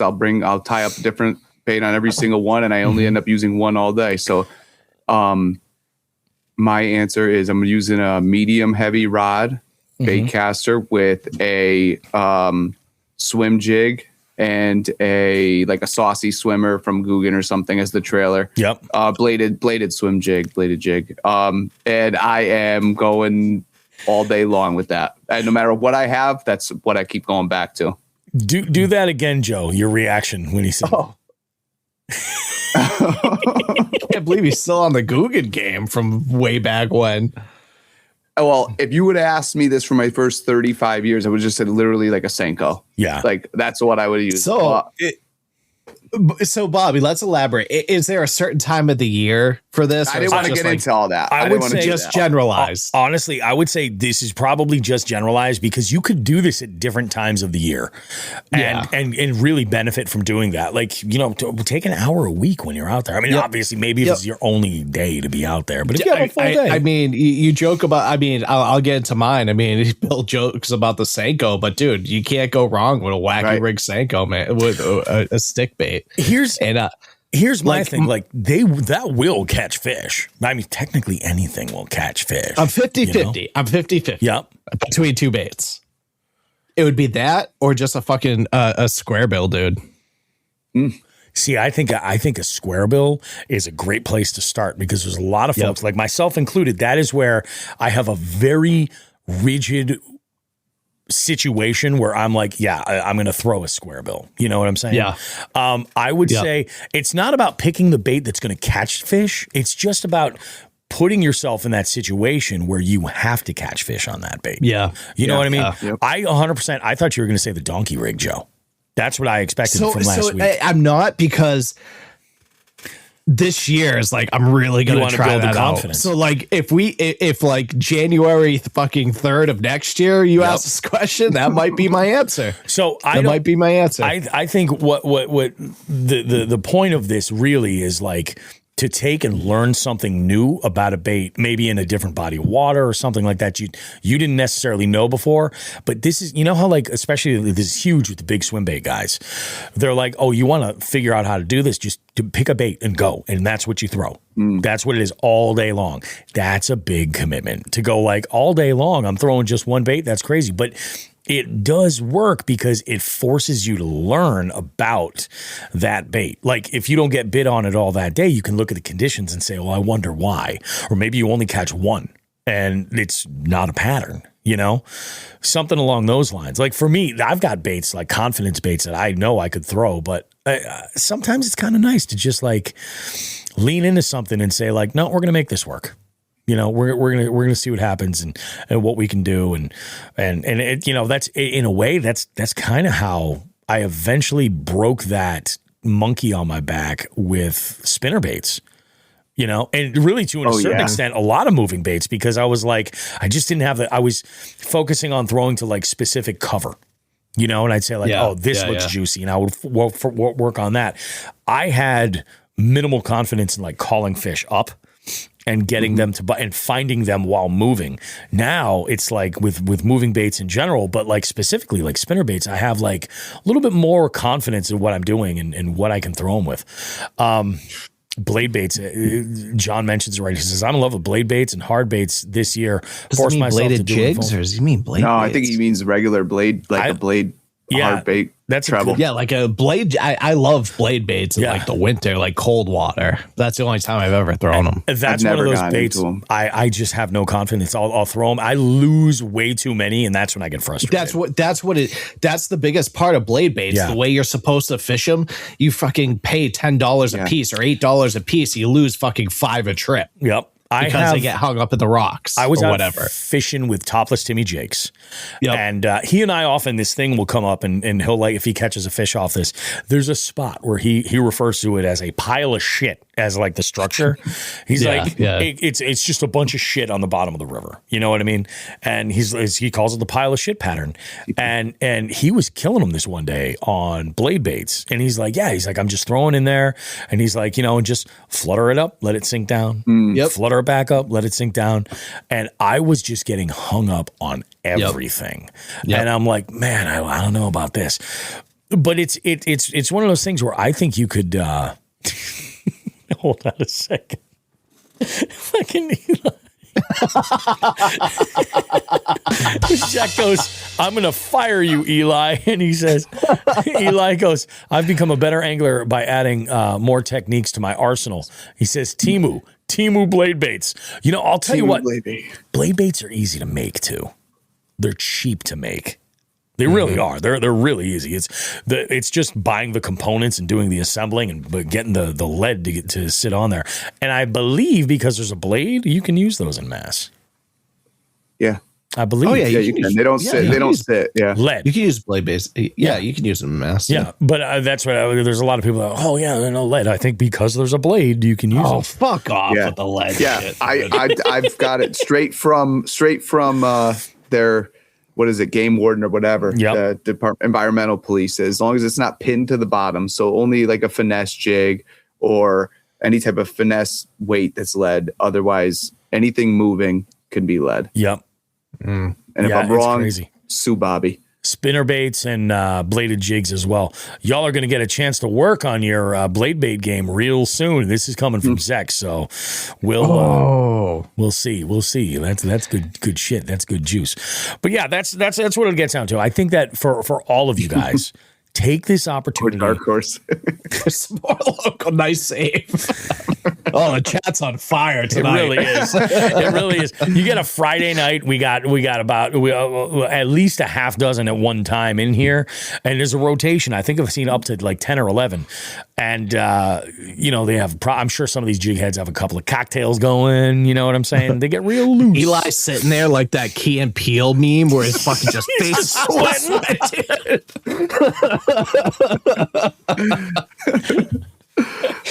Let's just say Key and Peele probably hands down for their era, best comedy on television. Just 100%. Untouched. 100%. Too goddamn funny. You guys ever see the sketch where they talk about dubstep? Oh my God, the bitch one. I said bitch. They almost made up for Dave Chappelle. Almost. Like when Dave Chappelle went away, that was sad, dude. It was. And it really was. But they were the closest thing to it. Yeah. Oh, 100%. Yeah. I agree. So this is good. This I got a heads up about this next FTG. I think you guys are gonna love this. Fuck that guy. Fuck that guy. Good morning, gentlemen. This is Adam calling for an FTG, if I may. I sent this video to Bobby on Instagram, and I wanted to nominate the dildo with the knife in his hand, who thought he could process fish for himself and his friends after a day of fishing, because it looks like he did it with his eyes closed, using his feet and the back of the knife, and he essentially turned the beautiful fish that he and his friends caught into bait or chum and completely ruined it. And that would probably piss me off more than anything after a day of fishing, because you spend all this time and money trying to catch these beautiful fish to take home and put in the freezer, and some dildo with 1.5 functioning brain cells thinks he can take care of it and ends up ruining your entire quarry. So if you were that guy in that video, fuck you. And to that guy, fuck you. I love the way Adam just throws the word dildo around.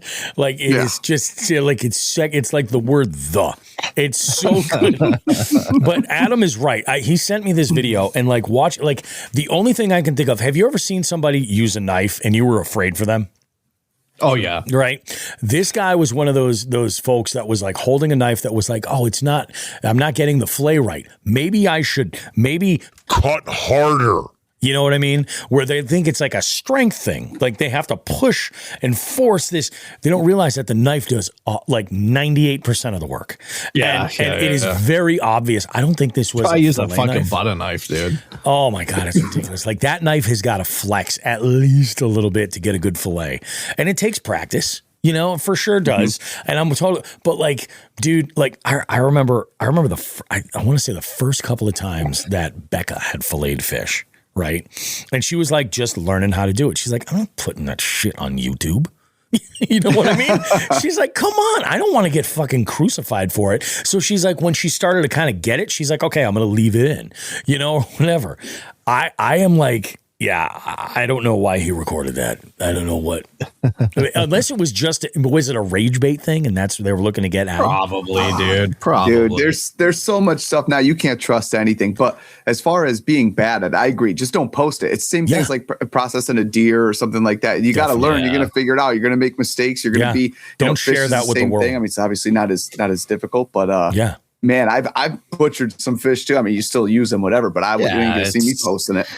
It's all rage bait. I mean, it's like the AI, dude. It's like the AI shit. My mother, my fucking in-laws are the worst with that shit, dude. Like on Christmas, they're coming over and her dad's like, "Did you see this polar bear that walked up to this Alaskan school and the fucking students are petting it?" I'm like, "Oh my God, dude!" I'm like, that's AI. He's like, "No, it looks it looks real." I was like, "Yeah, that's crazy, bro." Yeah, Bob, you're right. That's crazy. It definitely.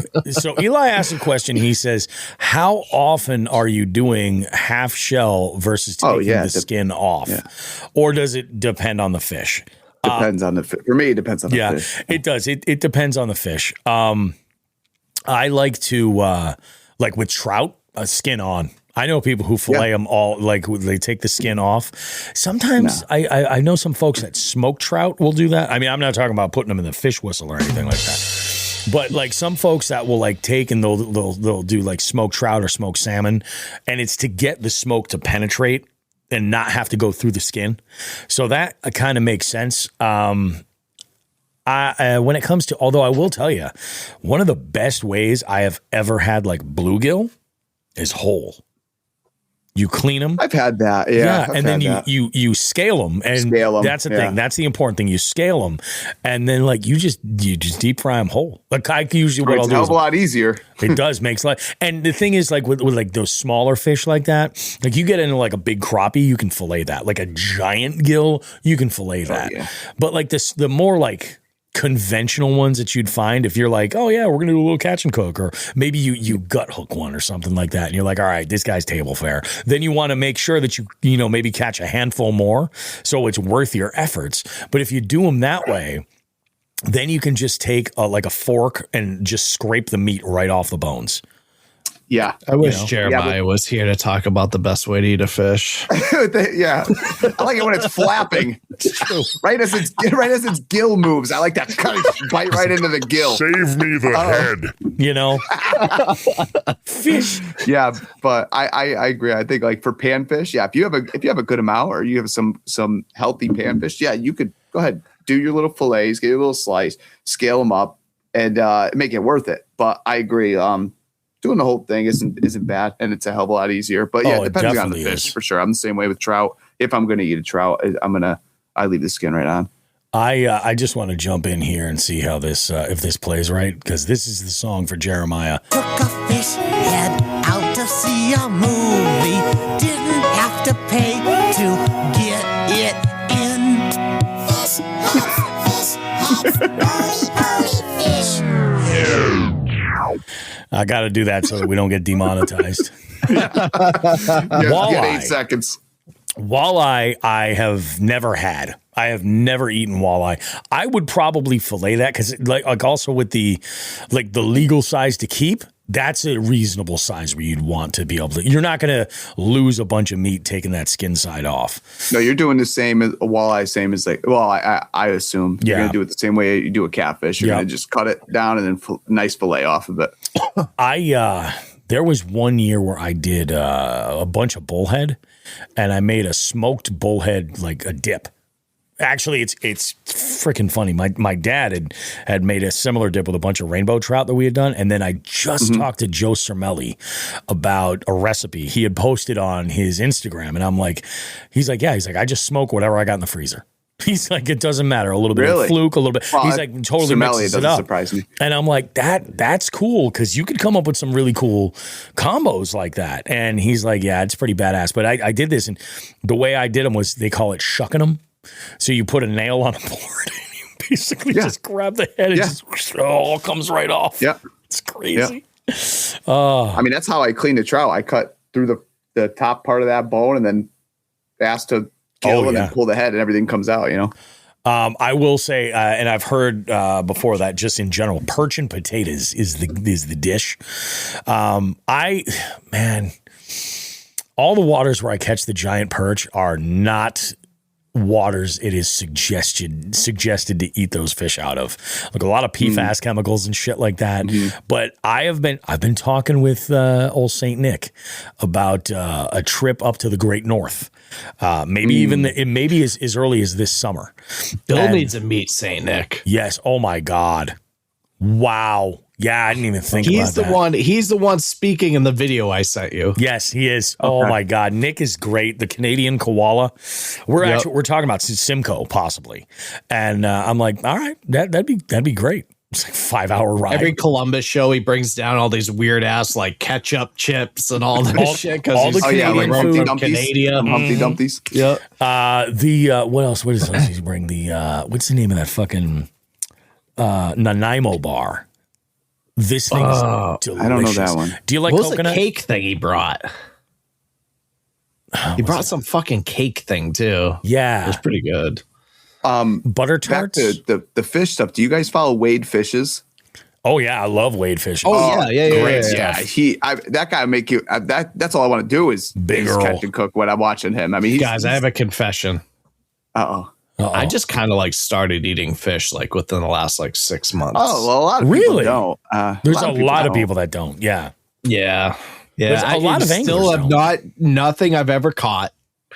Really? Just stuff at like restaurants and shit. Yeah, dude. Like I love sushi. That's different. I love sushi.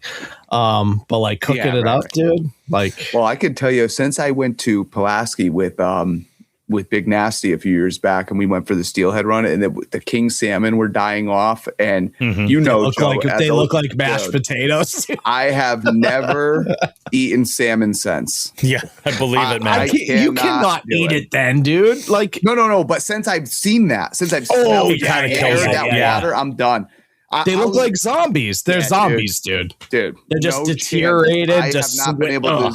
My stomach has not been able to handle the thought. Not at a restaurant, not at sushi, nothing, bro. No way. I mean, if they were in late stages, you would tell resurrection. They were resurrected fish coming back, little skeleton zombie fish, dude. They're zombie fish. Disgusting. You know that smell. Yep. I mean, I haven't touched salmon since. But I mean, we could do some catfish. I'll have even like the kids that my kids won't eat fish, stuff like that. But you got to do a certain way, and you get like the chipotle mayo or some type of sriracha, some sauce, dip it in there, fry it up. Anything's good fried, right? I'm telling you, you take almost any fish, you bread it and fry it, put it in a taco, and it's a home run. 100%. I want to do the the crab ragoon with like crappie or my god, yes. That with little cream cheese, fold it over, deep fry. I heard that's really good. I'll bet you that is dynamite right there. Yeah. That's on that with a side of Rocky Mountain oysters. That went over everybody's head. That with a set running. So Bill, there's a couple things here, right? I love, like, dude, you know, I gave you all kinds of shit, and obviously I'm over the moon that you are back into fishing. But now that you're back into fishing, now I'm like, now like the asshole of me is like, I kind of want to go golfing with Bill. I still golf. I got clubs right here. Yeah. Listen, here's a challenge. So Bill, here's a challenge we have for this year. We're going to go fishing and golfing in the same day. Yeah, I've done this challenge a few times this year, and dude, fishing the water hazards, right? Dude, we'll put rods in the bags. I did a scramble 2 years ago or something like that, where with Andrew and Ken, and actually, I don't even think I was on their team, but I saw Ken at the golf course. He doesn't golf really. I mean, he does, like, whatever, but he had a fishing pole, like a collapsible fishing pole in his golf bag. And he was fishing one of the ponds. You probably didn't hear this story, Bill. That's like when I was down at ICAST with Fish or Die. We're hopping fences in the golf courses, fucking hopping, getting kicked out by security and like running from security and shit in our car. That's where the biggest fish are in those golf ponds. That's what they say.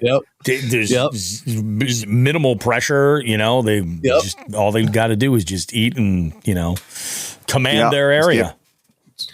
That's freaking bananas, dude. That's badass. But yeah, Adam, I am going to post that video on the Jigs and Bigs Instagram, and I think what I'm going to do is I'll tag Joe as a collaborator. So anybody who's following us will see it, and then that's going to go also on Facebook as well. So you guys will be able to see this. What I did is I grabbed it and I downloaded the clip, and we'll go ahead and pop that up so you guys can see what it is. In fact, I might even go and play it in slow-mo and just take the audio from that call and make it just a reel on its own, because that is just priceless. Just put it over the video. Priceless. Yeah, why not? Why not? I'll tag the OP, of course, so the message gets Hold on a second here. New and upcoming news here. Oh. I got a bone to pick with Wild Bill Fishing. I had a feeling, for whatever reason, it was already getting me uncomfortable when he said, hold on a second here. Stop the press. I just hopped on my Instagram, and I remember Bill saying in the beginning of the podcast, like, hey, like, Yeah, on Instagram, I got rid of the people I don't know and everything. And I just popped into my Instagram and had a fucking friend request from Wild Bill Fishing. So apparently I was one of those fucking people. No. This is a different page that we weren't following before. That's why. This is a page, the Wild Bill Fishing page. The reason why it has so many followers is that was the golf page that I made. I know. I'm just messing. I didn't tell anybody that I had that page because I didn't want it to be me. When I turned it into me, I had to friend request everybody all over again. That's you're on my personal Instagram. You're on my personal Instagram. That's true. We're on the inside. All right. Well, I deleted everybody from. That's the one I deleted everybody from. I 100% think that having like there was a moment in time where I was just like, lean into everything, whatever you're interested in, and one social media place for everything. But the thing is that some people will go to your social media for different things, and having multiple accounts for that's kind of nice, because then you're like, I can do personal shit here, whatever. That's like all encompassing. Dude, I got the same thing. Like I have my personal Instagram, my fishing, and then like I'll forget to like I'll be on my personal one and forget to check my fucking fishing one for a couple days. People are like, oh, you didn't see what I sent you? I'm like, oh, I'm sorry, dude. Like, yeah. Plus, I think like you post your kid. Like I got daughters. With a lot of weird people out there. There are. That's true. That's true. And it's interesting. And I'm not ready to go to prison one day, but not yet. Yeah. Today's not the day. I'm ready. Yeah. I'm ready to do it. You're going right from retirement right into prison. That's right, direct pipeline to prison, dude. Yeah. Well. I can't wait till this motherfucker retires, man. I'm telling you, Jigs and Bigs is going to get a little. So I mentioned this to I might as well throw this out here now, but I have a plan, Joe, to kind of try to create more time to do more like adventuring and shit. I'm dipping into the stock market. Oh, really? Yeah. We're going to have to talk offline. Yes, I've been in that 100%. Game for a minute, dog. Oh, yeah. No, I got to learn. In fact, I got a couple of like programs that I'm learning and like shit like that. Actually, I'll have you talk to Meg, not me. Yeah. Because she teaches me everything. Like, I'll have you talk to Ohio. Yeah, that is perfect. We have 10 hours to talk about trading. And like, I made my first fucking trade. Where I sold and profited a slight amount, like 1%, like whatever. I was just like, let's fucking get out now. Have you been doing day trading? That's what I'm doing. Oh, that's when it's fun. Yeah, the day trading. That's what I'm doing. I have to kind of like find my flow. Like I have a feeling I'm probably going to be more of like a swing trader more than anything. Yep. Whatever that means. Bobby's about to be the next fucking Wolf of Wall Street. He leaves to Ohio with Meg in a Hookset hoodie. He gets there and he's in a mink coat. Covered in fucking badger hair. Oh man. So yeah, I'm like, I'm just gonna fool around with this and see what we can get doing and move whatnot trading. Yeah, that's a fucking fantastic idea. Whatnot trading. Now that I know what whatnot is, I like that joke. Oh, dude, the whatnot shit's stupid. You got to check. I'll be on it tonight. It is dangerous though. Like I'm telling you, I'll be on it bidding tonight. That'll be my stock market. Fuck. Yeah, I'm not going to give away my secrets here on the show, but I'll talk. Oh God, we'll talk after. It is kind of because that's the plan. Like going out, we were talking before we went live because Bill was in the green room with me. We were bullshitting for a little bit and catching up. I was like, I'm amazed, Joe, that you didn't suspect anything that Bill was going to be on the show tonight. Dude, I had no clue. Really? I had no idea. That's awesome. When you just said there's like it was just like so coincidental because we're talking Bill and I were talking last night. I was actually in the middle of taking a shit when I was talking to him. That's when I usually think about him. I felt something was up. Yeah, that's usually when I think about him. But yeah, I missed that part. But yeah, it's dude, what an awesome surprise! Awesome surprise. That was the wrong. That was the wrong. That was like porno music. It really was. Oh my goodness! I was looking for a toilet flush sound effect, and I failed. It's funny because we were watching. Story time. We're actually Meg and I are on Stranger Things right now, and that's what we're watching right now because we're late to the game, and I go, because of course, like as every fucking GWAT veteran has fucking belly issues, gut issues. And so we're in the middle of the show. I'm like, oh, babe, I gotta go to the bathroom. And I'm like, and I get up and I go, she's like, why don't you leave your phone so you don't take so long? And I'm just like, what are you, fucking crazy? That is unheard of.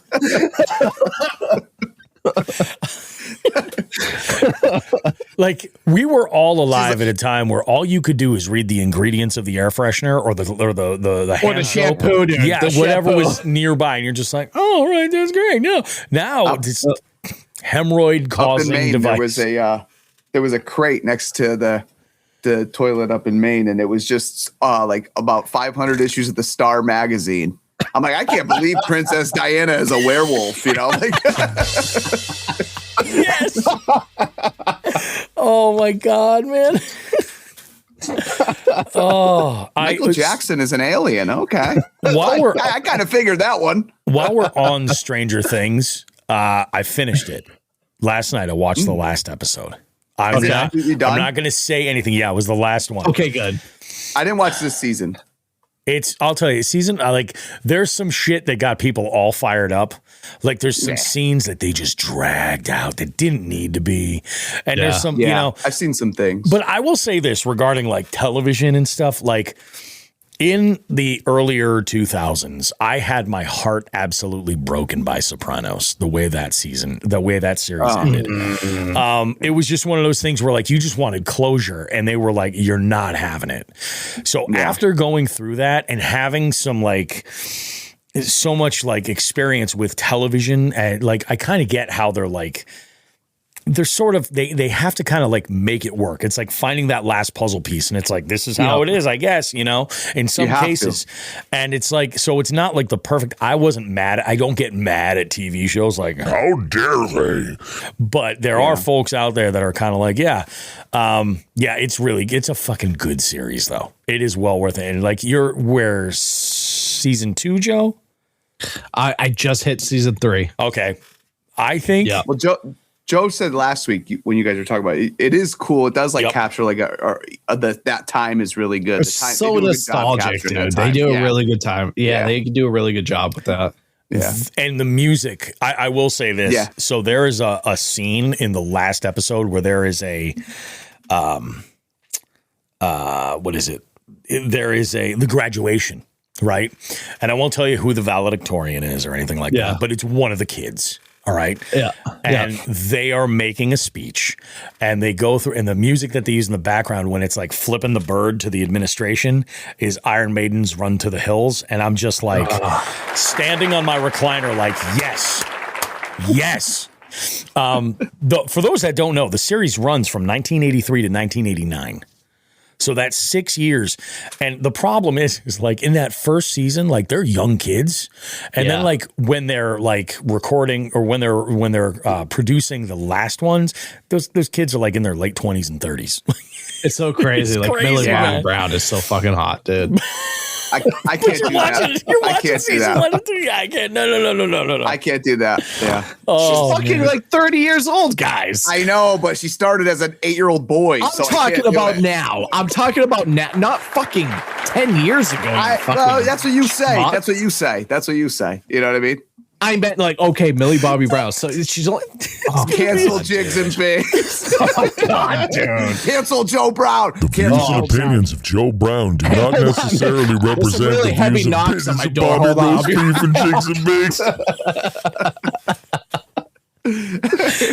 I just heard a couple explosions outside my house. Yeah, Drake was into her when she was a little boy, allegedly, but that's all. Yeah, but that was Degrassi years. And Drake was into that shit. My God, we're spiraling right here. We are spiraling. Oh, thought we were a fishing podcast. Oh yeah, I forgot about that. Oh man, Eli chimes in. He goes, "Bobby, get to the live well. Get to the live well." He says, "I just got the Hollyland mics. Eli, you're gonna love those mics. I almost bought a second set because I thought I lost them. Turns out they were under the trunk, under the front seat of my truck." For like weeks. And I'm like, oh, here they are. Great. All charged up, ready to go. Why don't we do this? We'll take a real quick break. We're going to come back around. Then it's live well time. We've got a bunch of calls on the live well, and some of them are absolute doozies. It's going to be good. Don't go too far, guys. We got more Jigs and Bigs coming up right after this.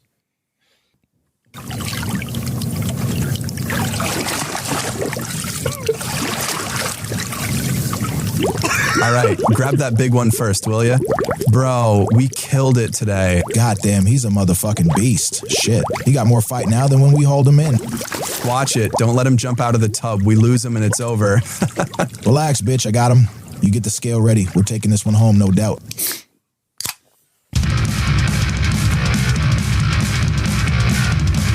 Hi there. Welcome to the Live Well, where we crack open a ramp beer and attempt to answer all of your burning questions.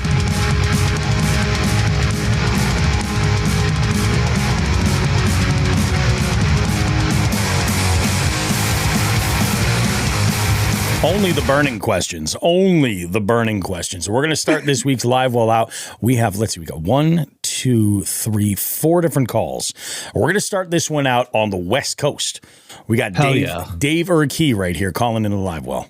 Bobby, Joe, tis I, Dave Urkey.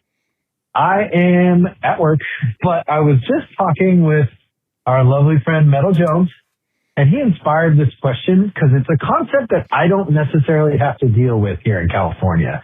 He was talking about shoveling snow and how shitty that is. I don't have that experience. But also, he said somebody took my parking spot. It's the one that I cleaned out myself. And it got me thinking, like, is parking really that bad? I mean, I guess it would be in the snow, but I just want to hear you guys sound off on, like, has anybody ever taken your parking spot, or what would you do if you had a parking spot cleaned out and somebody took it because of the snow? I find that really interesting, and I'd love to hear you guys sound off on it, or maybe talk about an experience where this has happened to you. Okay, bye. So I think I can, in my mind, this is what I'm imagining. I'm imagining Zach is talking to Dave, explaining this, and Dave is thinking that Zach is at like a grocery store, shoveling out a spot at like in a parking lot, and he's like, "That's mine," and then somebody takes it. But just to clarify, and I'm sure because Zach is in the Northeast. What he's talking about is when you have on-street parking where you live and you're stuck having to park on the street. So you take the time that you need to like carve out your place because you're fighting against snowplows at that point. You're going to do whatever work to get yourself out of there. The plows are going to do so much, but they're only going to get so close to the curb. You got to be diligent about that. I have had this happen for a long time. I lived in this brownstone apartment not far from where I live right now. And it was all on-street parking unless you parked in the grocery store that was next door, but you weren't supposed to. And it was one of those things where like people would just, there was no ownership of spots, but it was like you had the spot where like you sort of like kind of claimed ownership to. So when someone steals your spot, it is shitty because you put so much work into it. Then you come back and you're like, who the fuck is this person? And what the fuck are you doing? That's like tire slashing mode. Like, and I'm going to be honest with you. I have put a knife into a fucking tire over it before. I 100% have. 100%. Bobby Roast Beef is like, I might be old and a family man, but there was a time where Bobby Roast Beef was very punk. It was like, oh, fuck you. Bang. You know, whose day just got better? Mine. Yeah. It was the respect factor, John Carter said. That's the thing. It's like they're assigned unofficially, but how dare you? Like, New Englanders, Northerners, just in general, like they're gonna have to fucking understand this. But could you imagine if that shit happened? If like parking lots at retail establishments did not plow the parking lot at all, and you're like, I gotta park. You get out and dig it out. Your car's running, just burning gas, and you're like, yeah. He said, oh, here we go. This is the other thing that sucks. John Hagan says, the plows bury me right in when I dig out. I swear they take pleasure in that shit. I guarantee you they do. Now, oh, yeah. If they have a parking ban or something and you don't move, the cops are never getting to you. The cops don't care. They're not going to be able to deal with it. Those plow trucks just bury you. Yeah. Yep, 100%. They will. They'll absolutely cut it. Dude, this is cold-hearted right here. John says, I like cutting stems myself. Wow, John. Oh, that's heartless. That is heartless. Yeah. And then Eli says, he goes, I debate leaving my house sometimes because of not wanting to lose my spot. It's true, man. Like in the winter when Uber was like new and it was like, you're letting somebody from the internet come pick you up in their car. You know what I mean? I would be like, I just dug this spot out for my car. And like, I remember I was driving the biggest piece of shit. I used to drive a Pontiac Aztec for a short period of time, right? Oh, gross. And it fucking died on me. Like I blew a head gasket and I was like, fuck. My grandmother had passed like a year or two before and she had this old Chrysler New Yorker. Right. And it was like it's a velvety, soft interior and like, but it was old and it was beat. Like you could see through the floor. If you hit like a pothole, the seat would bounce. And I was not the weight that I am now, but I wasn't much lighter. And I am amazed I didn't break a tailbone on pavement. Like it was so bad. But I would get stuck in that. And and I'm like, I'm not going anywhere. So I'd call like, you know, an Uber or whatever, or I would get on the bus. It was bad. John says, I'm lucky enough to be the last house on the block with an alley separating me from everybody else. That is solid gold. That helps. So I always like grew up in small towns up in the Northeast. So I never had to deal with this. The only time I did was when, I was dating this chick that lived in Boston. She was going to school in Boston. So I like rolled up to like her apartment up there and there was a fucking cone, like an orange cone. Yep. And I had an F-150 at the time and I was just like, what the fuck? So I just like literally parked over it. I didn't know, dude. I don't know. I didn't know the proper, you know, rules. Cones are big. I used to date a girl from Southie. And she had an accent that could peel fucking wallpaper. No bullshit, dude. I won't do the impression because I'm just, that's for me. Yeah, I was thinking about it and I can't do it right either. So I'm not going to do it either. It's terrible. Everything I would say would absolutely get me canceled. So we're going to have to just avoid that. But man, that is super, super shitty. But yeah, I think that's what he meant, Dave, is like that. And it's 100% a thing. Like when you have on-street parking and you're at the mercy of whatever, like even our street now, like, it's a little bit better because it's all homes and very few multi-family homes. So you generally only have a couple of cars per. Most every house has a driveway. But like my wife insists on parking in the street. You know, that one was made for the streets. And I don't know if that's okay. I don't know if that says something about me, but she insists on parking in the street. And the plows will constantly fuck up everything. Well, the same thing with the driveway, though. Like, I'm so glad I've got the ground clearance I do. I just right over it now. I'm like, well, look, I did the work I needed to. You guys got to slow your roll. Let's go ahead and dive in. I got, who's up next? Oh, Eli Self. Here's one from Eli. Hey, it's Eli for the question for the live well. As we're approaching Expo season, do you guys have any tips, tricks, things to keep an eye out for at Expos? I know Expos can be a great way to stock up on stuff. I know I'm excited for the Columbus Expo to see everybody, but also to stock up on some darkware stuff, pick up some new stuff. What's your advice for Expos? Love them, hate them? I don't know. Let's talk Expos. What do you guys think? Do you have any tips for Expos? I do. Yeah. So obviously keep an eye out for the show specials, but don't forget the best show specials are always going to be on Sunday. Yeah. On that because there's shit that they don't want to get rid of. They don't want to bring back with them. So they're always going to try to dump shit on Sundays. So keep that in mind. Sometimes it's good to just make sure you have cash on you too.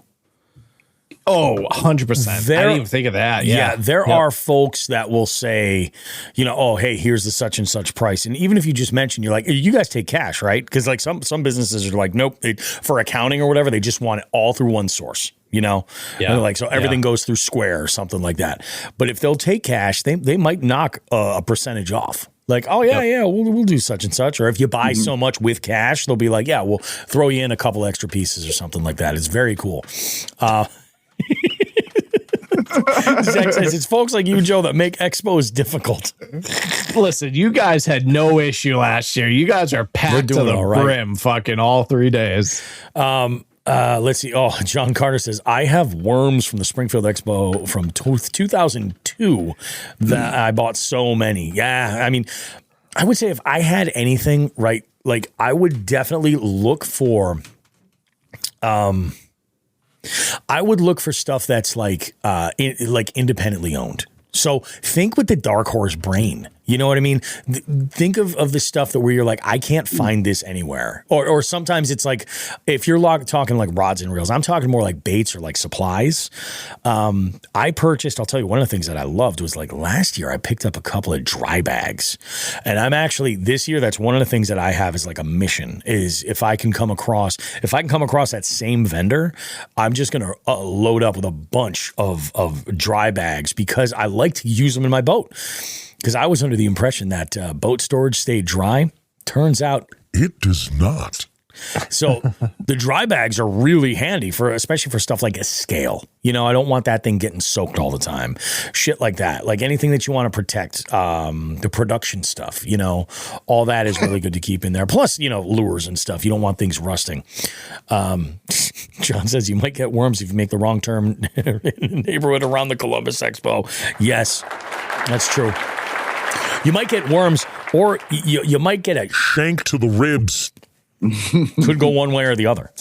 Yeah. If you touch the bar at fucking Oldfields, you might get worms, but it's still my favorite place to go. 100%. I would I would never, ever in a million years turn that down. I actually had the good fortune last year. I got a recommendation from, I think it was Susie, the bartender over there. Dude, I want to know if Susie's still there this year. That's the only thing I give a shit about. Yeah. I want to know if Susie is still the bartender at Oldfields this year. And I asked her I was like, so what's the deal with like Ohio cannabis? Like how is it? Is it quality? Like I'm looking for a dispo. I want to sample some stuff. And she sent me to a dispensary. I think it's called The Botanist. And I only know this because I keep getting fucking emails from them every week. So I will probably be going back there because the marketing works. Marketing for sure works. I would say, also for expos, take advantage and look at the guiding offers, the trips that are around there. So that is a really good way to kind of get, like, I'm always talking about like, go travel, go and put yourself in these amazing, you know, locations and experience like different fisheries and shit. And I tell everybody, take advantage of this. But doing like a guided trip makes that so much more like plug and play. It's totally worth it. And I know it looks like a lot of money up front, but you'll probably have a really fantastic experience going for it. And if nothing else, you can have some amazing stories because you'll have that person with all that experience.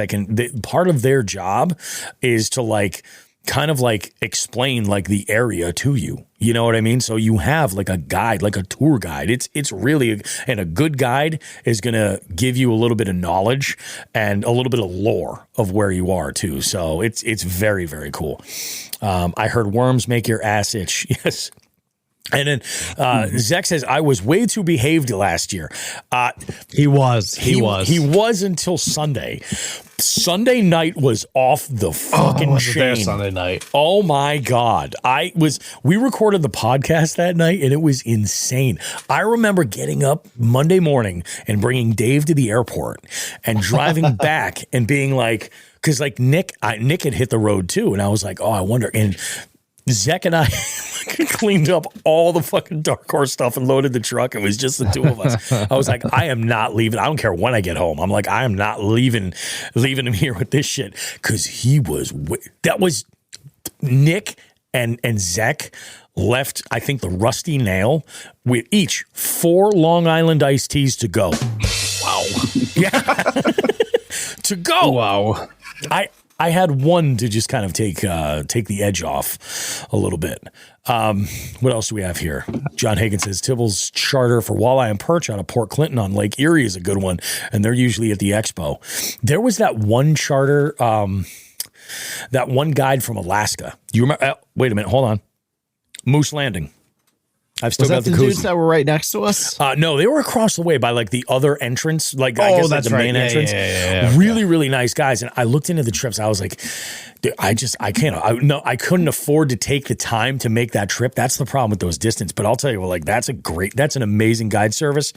And like if you're going to take the trip to put the effort into going to Alaska, right, and you're going to go and like really get into it, like on one of these trips, it is well worth it to make it a trip with a guide service. You will absolutely save yourself a lot of headache by going that route. So let's go. We have 2 more calls to get to. 2 more calls. Actually, before we get into Adams, does anybody else have any other expo advice? I think I'm good. Yep. Next. All right, here we go. We're going to hear from Adam Blomeke again. Hey, guys. It's Adam up here in New Hampshire for the live well. I've been going back and forth with a few people. Bobby was one of them about a jerkbait rod. You both are much more advanced anglers than I am, and I'm hoping that you can point me in the direction of a good, rock-solid jerkbait rod. I had originally given Bobby a budget of $200, but since I already have the reel, I will open that budget up and we'll go as far as $300. And if I got to push it a little bit further, so be it. But it's kind of the one technique that I don't have a full quality setup for, and I would like to change that because that is one of the techniques that I start the year with. So I would appreciate any and all input from you guys, and hopefully somebody else can gain something from this as well. Thank you, and have a great day. So Adam and I we talked about this, and I was like, man, like Adam and I are built totally different. Like he's like Sean height. He's a tall son of a bitch. So like for him, his jerkbait rod, he could get away with a rod that's maybe 7.71, as where I'm like a stubby 6'9" guy. You know what I mean? And I'm still smacking the water every once in a while with that thing. So I made the suggestion, but what he told me he used is in more of that, like it was even a little bit shorter. And he's like, I like it because of the accurate casting. And I like it. There are reasons why he wants to keep it nimble, and manageable. So I made the recommendation initially for like I think I suggested like an Arc Invoker. Like something like that, like an Invoker Pro. There are other lines that you can look in the Arc lineup that I think I have never owned an Arc rod where I was just like, like they've all been worth way more than their price tag.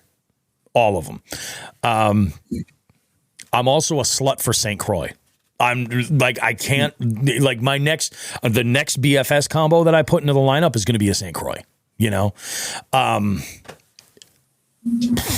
I like. What would you guys say? What would you suggest? I'm trying to think that $300 price point. 7 with him, with how tall he is, 7'1", medium. Yep, fast.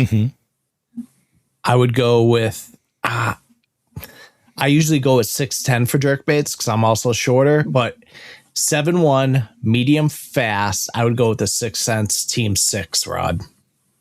6 Sense Team 6, huh? Okay. Okay. All right.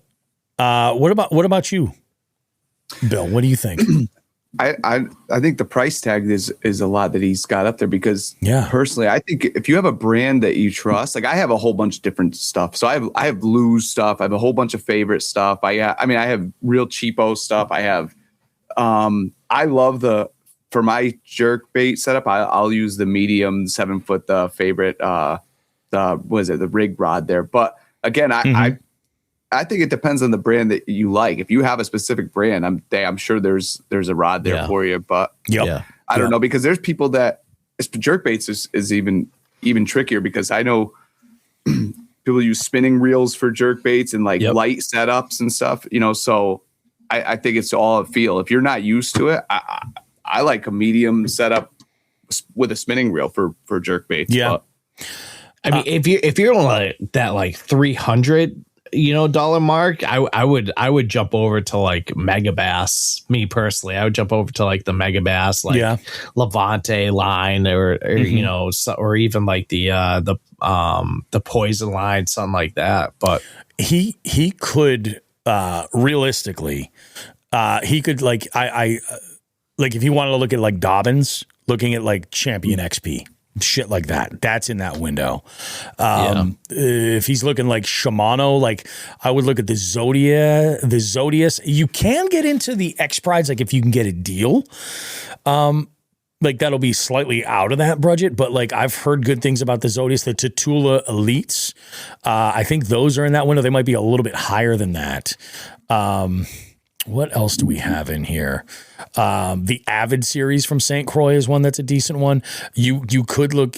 G Loomis has that. I think it's the GXC or the GCX lineup. Man, there's some interesting shit. What's in that? Like he's saying like 300 range just for shits and giggles. I want to take a look at the St. Croix. Zach mentioned the Cash and Icon. The Cash and Icon's awesome. They have a similar grip to the Team 6 to that woven grip. You have to. I personally, that's my favorite type of grip for a certain shit is that woven grip. Yep. So that's actually he's that Cash and I. The only thing. Is it Cash? No, never mind. That's Phoenix. Cash actually has another lineup too. That's like more in like more of a budget lineup. But like if you don't love that grip, it's got cork. You know what I'm saying? Yeah, that one has cork. The Icon is the one with the woven, but I think it's Phoenix is the one. I think it's Phoenix is the one that the butt is just too short and you just can't get a good. I was thinking it was the Cash in for a second, but it's not. It's really tough because like when folks say like, oh, I want a quality setup, like. I feel like the value that a lot of the gear that's out there that's just like $50 to $100 under that 300 mark. Like if you start talking about getting into a rod that's like 170 to like 230, 250, like in that window, I think the quality is really, really high. You know, like the components have I feel like they've gotten really solid. You're talking more, I think, about like the construction and also like warranty and things like that. With that said, like I don't really like all of my, my St. Croix stuff is all Bass X and Mojo Bass. My jerkbait rod is an FX, but I think that's like $130 or $150 rod.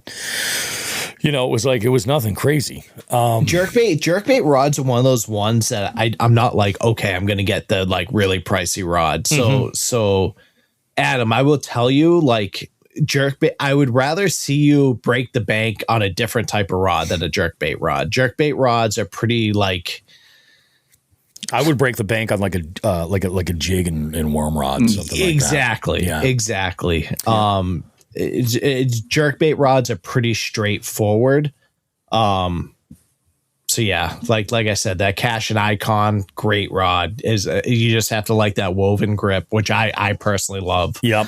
That Team 6, those are my personal picks. There is what is it? There's a couple new ones from ARC.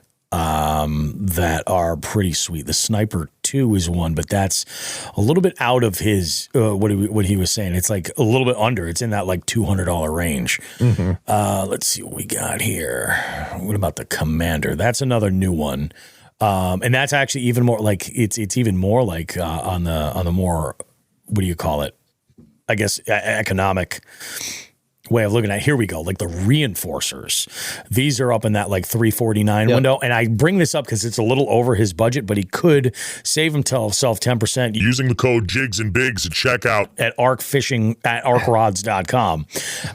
And I'm just like looking at like what they've got for specific rods.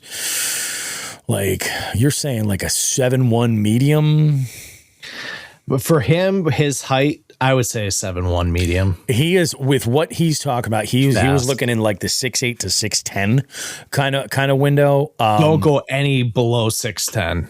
He's too tall. I mean, yeah. Well, he's also fishing in a kayak. Yeah, still, I wouldn't go below 6'10", me personally, with his height. And I know what he's talking about, because in the kayak, you're so low on the water anyway. Yeah, that's true. Yeah. You know what I mean? So like, but there is like, I'll give you an example, Adam, that reinforcer is, they have a 6'8" medium power, moderate fast action rod, which that is kind of, I prefer that a little bit, that more moderate tip, because with jerkbaits, you're talking treble hooks. It's also really good for like small topwater baits, and you could actually even use that for like real small crankbaits too, like the square bills and shit like that, like the 1s to like 2.5s maybe, something like that. But like with jerkbaits especially, like that more moderate action is just, you're less likely to rip, baits out of their face. And that's the thing about like a jerkbait rod. Like it's actually a pretty versatile rod.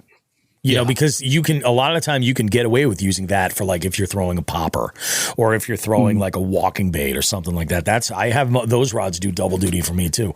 And again, I mean, we're talking, you save 10%, that's $35 off. You're just over that $300 mark at that point.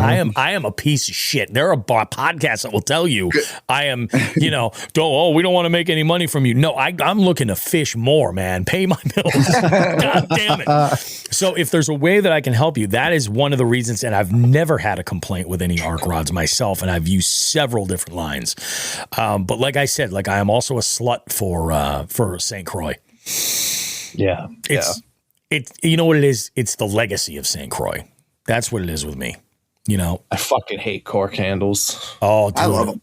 I like to soak on a bigger, thick corks. You know what I'm saying? I love a bigger, thicker cork in my hands. Oh, you cork soakers, you.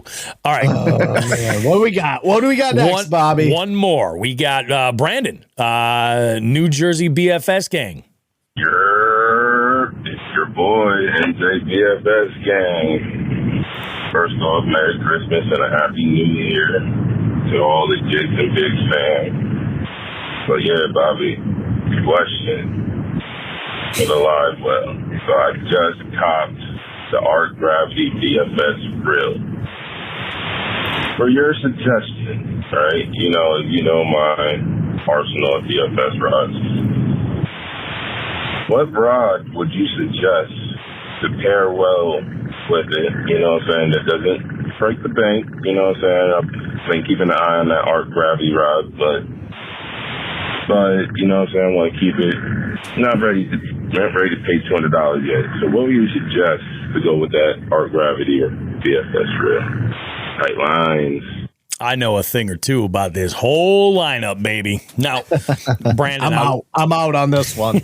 Yeah, me too. I will tell you this. Short answer is this: you can't go wrong matching that reel with a rod, and the reason is because of the spool system that's in there, because you have 60 different positions to adjust the brakes based on the way it's designed. So And I'm probably going to give him a call actually, and walk him through this, like how to set it up. But the instructions in the box are really good. There's a little ring when you pull the cover off of, and there's 3 positions there that change the depth of where the reel and the braking meet.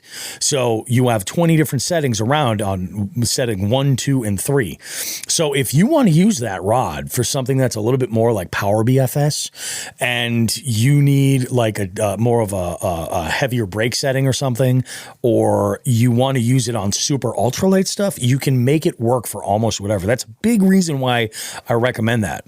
Now, the Bass Finesse rods are fucking awesome. They're great.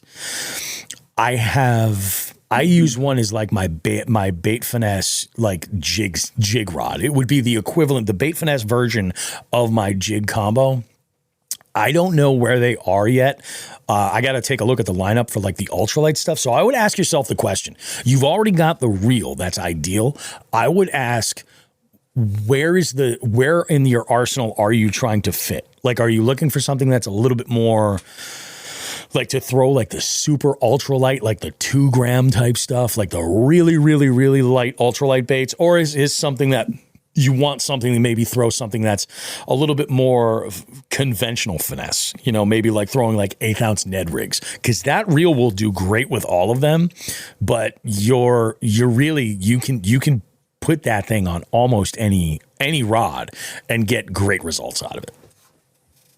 That sounds like I am sucking the arc teat right there. Something fierce, but I'm a believer. Like I wouldn't partner with Arc if I didn't believe in their stuff. So I can highly, highly recommend. Like I would say this too, like depending on what you're talking about, breaking the bank, one of the nicest rods, and I would consider this for sure, reach out to Tommy Reynolds over at Pig Jigs Custom Rods. I am in love with that custom rod. I'm using it. It is a 6 foot, it's a 6 foot light, moderate fast. So it's a little bit heavier power, but because of the way that it loads up, I can actually throw really, really light stuff on there. And that's the rod that I use, that Gravity BFS reel. I use my Arc Bass Finesse rod. I use my Tatula on that one. Though I am toying around with throwing another combo into the mix because I have a problem. Is what it gets down to. So yeah, I would say you're set with that. There is no perfect fit, I think, for that, because that reel is just so versatile. And when people ask me, they're like, "Oh, well, of course, you want to tell me to use the Arc Gravity," but I'm like, no, seriously, like if you're into throwing like little trout magnets, it'll do it. If you're into throwing like 1/4 ounce, finesse jigs, you can do it too. It's like, it's all about what you're doing. So I would look at that. Like, is there a technique, something that you need to line it up with? Because that reel will fit almost anything. Thanks for coming to my TED Talk, guys. Bobby Roast Beef here. Yeah, I would. And the same thing, like if you guys were like, I want to fuck around with bait finesse. What am I 100% would say the best place to start is that one, I think it's $149 for the Gravity BFS reel. Yeah. And it's super versatile. You can do whatever it is that you want to get into. It'll 100% do it. There's other, budget reels that are out there that are really good. I wouldn't necessarily call the Gravity necessarily budget, but that's what separates it from the other clones that are very, very similar to that reel, is that spool and the adjustment to be able to change the braking. It is wild. Big fan. Yeah, I think that's like what Eli wrote. He said, "I'm a brand whore." And you're talking about Arc. I think that's the way it is. I think back to what I was saying before, if you have a brand that you trust, I mean, there's so much shit out there. There's so many brands that that are good brands that putting out quality stuff. But if you feel comfortable with something, or you have some type of, or a situation where you had to use a warranty or whatever, and you feel comfortable with this rod and reel or this setup, then I tend to stick to the brands as well. And just because I know it and I trust it. I'm glad you brought that up, Bill. I'm 100%. I'm wicked glad that you brought that up, because like when I say like I'm heavily, like I've owned a bunch of Arc stuff and I'm a firm believer in them. I've tested the warranty program with their products and they're great. So they have like Joe, you used to have a bunch of Arc stuff, didn't you? Yeah. Yep. Yeah, and I know Kenny had to use the warranty on it. He snapped one. I think, did Butcher have a bunch of Arc rods at one point too? I might have. Probably. I don't want to speak for him, but somebody did. I can't remember who, but yeah, I mean, it was a very simple process and good quality stuff. So and it's like it's interesting, but I will say like the Arc stuff is a little bit more like, it's a little bit more on a budget. And I won't say like the Bass Finesse. Those are $200 rods. Those Bass Finesse rods, but there's a reason. Like they're really well constructed. Anytime you ship a rod, this is what it gets down to. Anytime you ship a rod, like there's a risk. You know what I'm saying? And it's like, how is that going to get treated in the shipping process or something like that? So I had a tip break on one of mine and I was like, holy shit. I was like, and it wasn't anything like weird. It was like, I set the hook on a fish, and when I got the fish to the boat, the tip was down by the lure. I was like, motherfucker. It was one of those things. And I was like, son of a bitch. And I think for them, it's like a 90-day, no questions asked. You send them the pictures and they send you a replacement. You just have to destroy the rod. I've also had to do a warranty claim with St. Croix. The very first Bass X rod I ever had, there was, on that initial year, there was an issue with like the reel seats coming unglued. And I had heard about this and I was like, oh, mine's fine. It's no big deal. And then there was one day where I was out using it. I was like, what the fuck is this? This is crazy. And the same thing, their warranty, even on those lower end rods, or more budget minded rods, their warranty is a little bit more robust. And they were super great to work with. In fact, they even said to me, they're like, you know, they didn't have the Bass X. And that's how I got into the Mojo, was they offered me a deal to, if I wanted, I could either wait to get whatever, or I could upgrade for like a $20 fee to like the next series, which was a Mojo. And actually, kind of a fan of the Mojo. A lot of people hate on the Trigon grips, but I kind of like the Mojo. Well, cheap stuff works too. Mojo's great, but when I go on vacation, what do I go hit up a Walmart, go get a Black Max or something like that. I'm like, hit the pot, hit wherever I'm dumpster at. when you're about to 100%. I mean, you're gonna be back on the plane. Yep. There was a time I did that in Orlando for fucking iCast. Orlando. Yeah. I was doing a trip to Vegas, and I was talking about doing some fishing out in that area, and I'm like, I'm not gonna bring any gear. I do have some travel stuff, so I could, but I'm like, maybe I'm not necessarily gonna do that. But yeah, I would say you got the reel that can pretty much do whatever, almost anything you want to throw at it. It's pretty robust. So yeah, you'll be in good spot. John Carter says Black Max, love them. Fucking, I have that as my super light spinning setup for trout. I use the Black Max still. Like it. I love them, man. I absolutely love them. That's how I got started. So yeah, I mean, I think is that it? That's all we got for this show here, man. What a freaking doozy of a show! What a good one. Hell yeah, very good one, man. Listen, I know that Bill, you have some shit going on, so we're gonna make this real quick. Joe, do you have anything that you want to throw out here before we call it a day? The only thing I got, another Whatnot show Sunday. I mean, well, this is going to be after, but I have another Whatnot show Sunday at 5 p.m. Sunday at 5 p.m. I'm gonna tune in for that one. I'll be able to watch while I'm on my way to trivia. Hell yeah. Let's check that shit out. I gotta figure this out tonight. This Whatnot. It's interesting. It'll ask you what your interests are, and if you enter some of them, it will have no shortage of other feeds that it suggests you should watch and spend money there. And then it will remind you, if you don't set up your payment preferences, it's a daily occurrence with me. You haven't entered a credit card, and I'm like, and I won't, bitch. Hey, you guys are the best. We appreciate you. Go ahead, grab your tickets for the 300th episode. It is coming up at the end of the month, the 24th. It's 300th party. We're streaming it on the Jigs and Bigs YouTube channel. That's one thing I got to work on this week. Bill, do you have anything you want to wrap up with before we go? Yeah, just two things real quick. Quick plug. HooksetHoodlums.com. Log into YouTube. We're going to get those Hoodlum casts going. That involves anybody who wants to jump on those Hoodlum casts or a riot. So subscribe on YouTube. We're going to get that YouTube going again. And what did you say? A call to action. 2026. Let's get Caitlyn Jenner in a Hookset Hoodlums hoodie, dude, by the end of the year. Here for that. Okay. All right. Yeah, we want Caitlyn Jenner in some Hookset Hoodlums gear. Other than that, and I don't, they're gonna be like, what? Why did you say that? Exactly. I don't know, because I'm here. That's why. He's a wild card, baby.